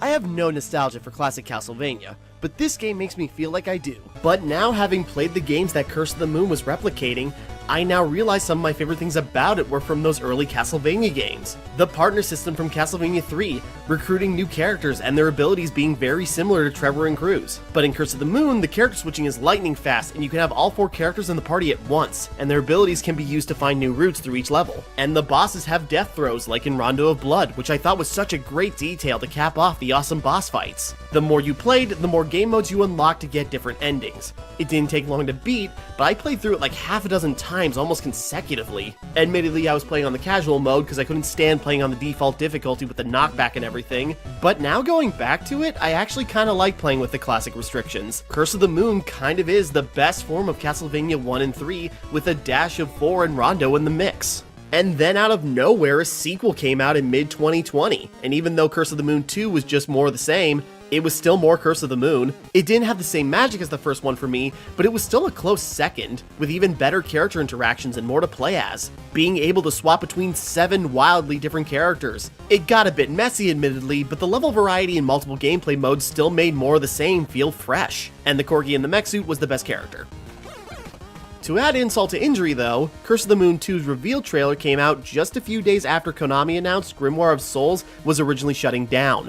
The spiritual successor to Castlevania surprised people with a new game on the way after the original company announced that their latest Castlevania game was about to become unplayable. The timing is just funny is all I'm saying. But it's one thing to imitate the style of a game that people like. The real challenge is to take inspiration from one of the most disliked games in a series. And that's what Berserk Studio did with Infernax, which is like if you took Simon's Quest and The Adventure of Link, fused them together, and did everything they did wrong right, and then threw gallons of blood everywhere for good measure. You play as Alcidor, who returns from the Crusades to find his home has been overrun by Hellspawn. So you travel the land to find and kill powerful demons in order to open up the final keep, interacting with villagers to get quests to get money for new equipment, traversing difficult dungeons to find spells and abilities, and facing off with monsters and demons in bloody combat. There's a day and night cycle where enemies get stronger, but also some quests can only be done at night. You make choices along the way that affect the world and the abilities you're able to use. Are you a noble warrior who will protect and help those in need, purging the hordes of evil from the land? Or will you ignore the cries of the innocent and strive to bring chaos and destruction far more depraved than even the demons wrought? Multiple endings and playstyles dependent on your choices, challenging but fair difficulty curve, brutal and gruesome, but also funny with great homages to the absurdity of its inspirations. Infernax is one of my favorite releases of 2022, and the real reason I decided to make this video to check out the original Castlevania games. After finishing Infernax multiple times, I wanted more of its side-scrolling gameplay style, and where better to check than its very direct inspirations. And now having played those original Castlevania games, I now get more of the references in Infernax and appreciate it even more now. So the takeaway from this long-ass video about Castlevania games boils down to play Infernax. Why didn't I just make a video about that? In all seriousness, for many reasons, I'm glad I finally played through classic Castlevania. And I'm very interested in playing the other games in the series, like Bloodlines, the Game Boy games, and the other Metroidvania titles after Symphony of the Night. And to be fair, I wasn't that thorough in my playthrough of Symphony, and as much as I mentioned it, I really should replay that too. Castlevania turned out to be an important part of gaming history, and despite that, it seems like as a series, we're not going to get much more of it. There are rumors floating about of a new game maybe in the works, but knowing Konami, it's either another mobile game, something unlike anything the series has produced so far but not in a good way, or something that will just turn out bad in the end. But there's at least some good on the horizon. The Netflix show is continuing with Castlevania Nocturne, which is going to star Richter, so I'm excited to see where that goes. And even if we don't see more of Castlevania as a game series, there are plenty of indie developers out there that will refine and make the style of game their own. Ritual of the Night has a sequel in development, so we're at least getting more Castlevania in all but name. Maybe Castlevania will make a return someday, but even if it doesn't, like the Belmont clan, the teachings will be passed on, and the legacy will continue with a new generation. The blood of Belmont has defeated me. It is not by my own power that I am resurrected. It is the greed of humanity which calls me back. It is by your desires that you humans prosper, and it is your faith which has ruled you. And thus, by might, I rule. Perhaps this, too, is part of my fate. Considering that, can you really call me evil? The same basic faith drives all people to seek, to come together, to move forward. The sacred, the honorable, the loved, those things can rule humanity. That surely can't be an evil thing. Something evil will eventually fall to ruin! We shall meet again, blood of Belmont!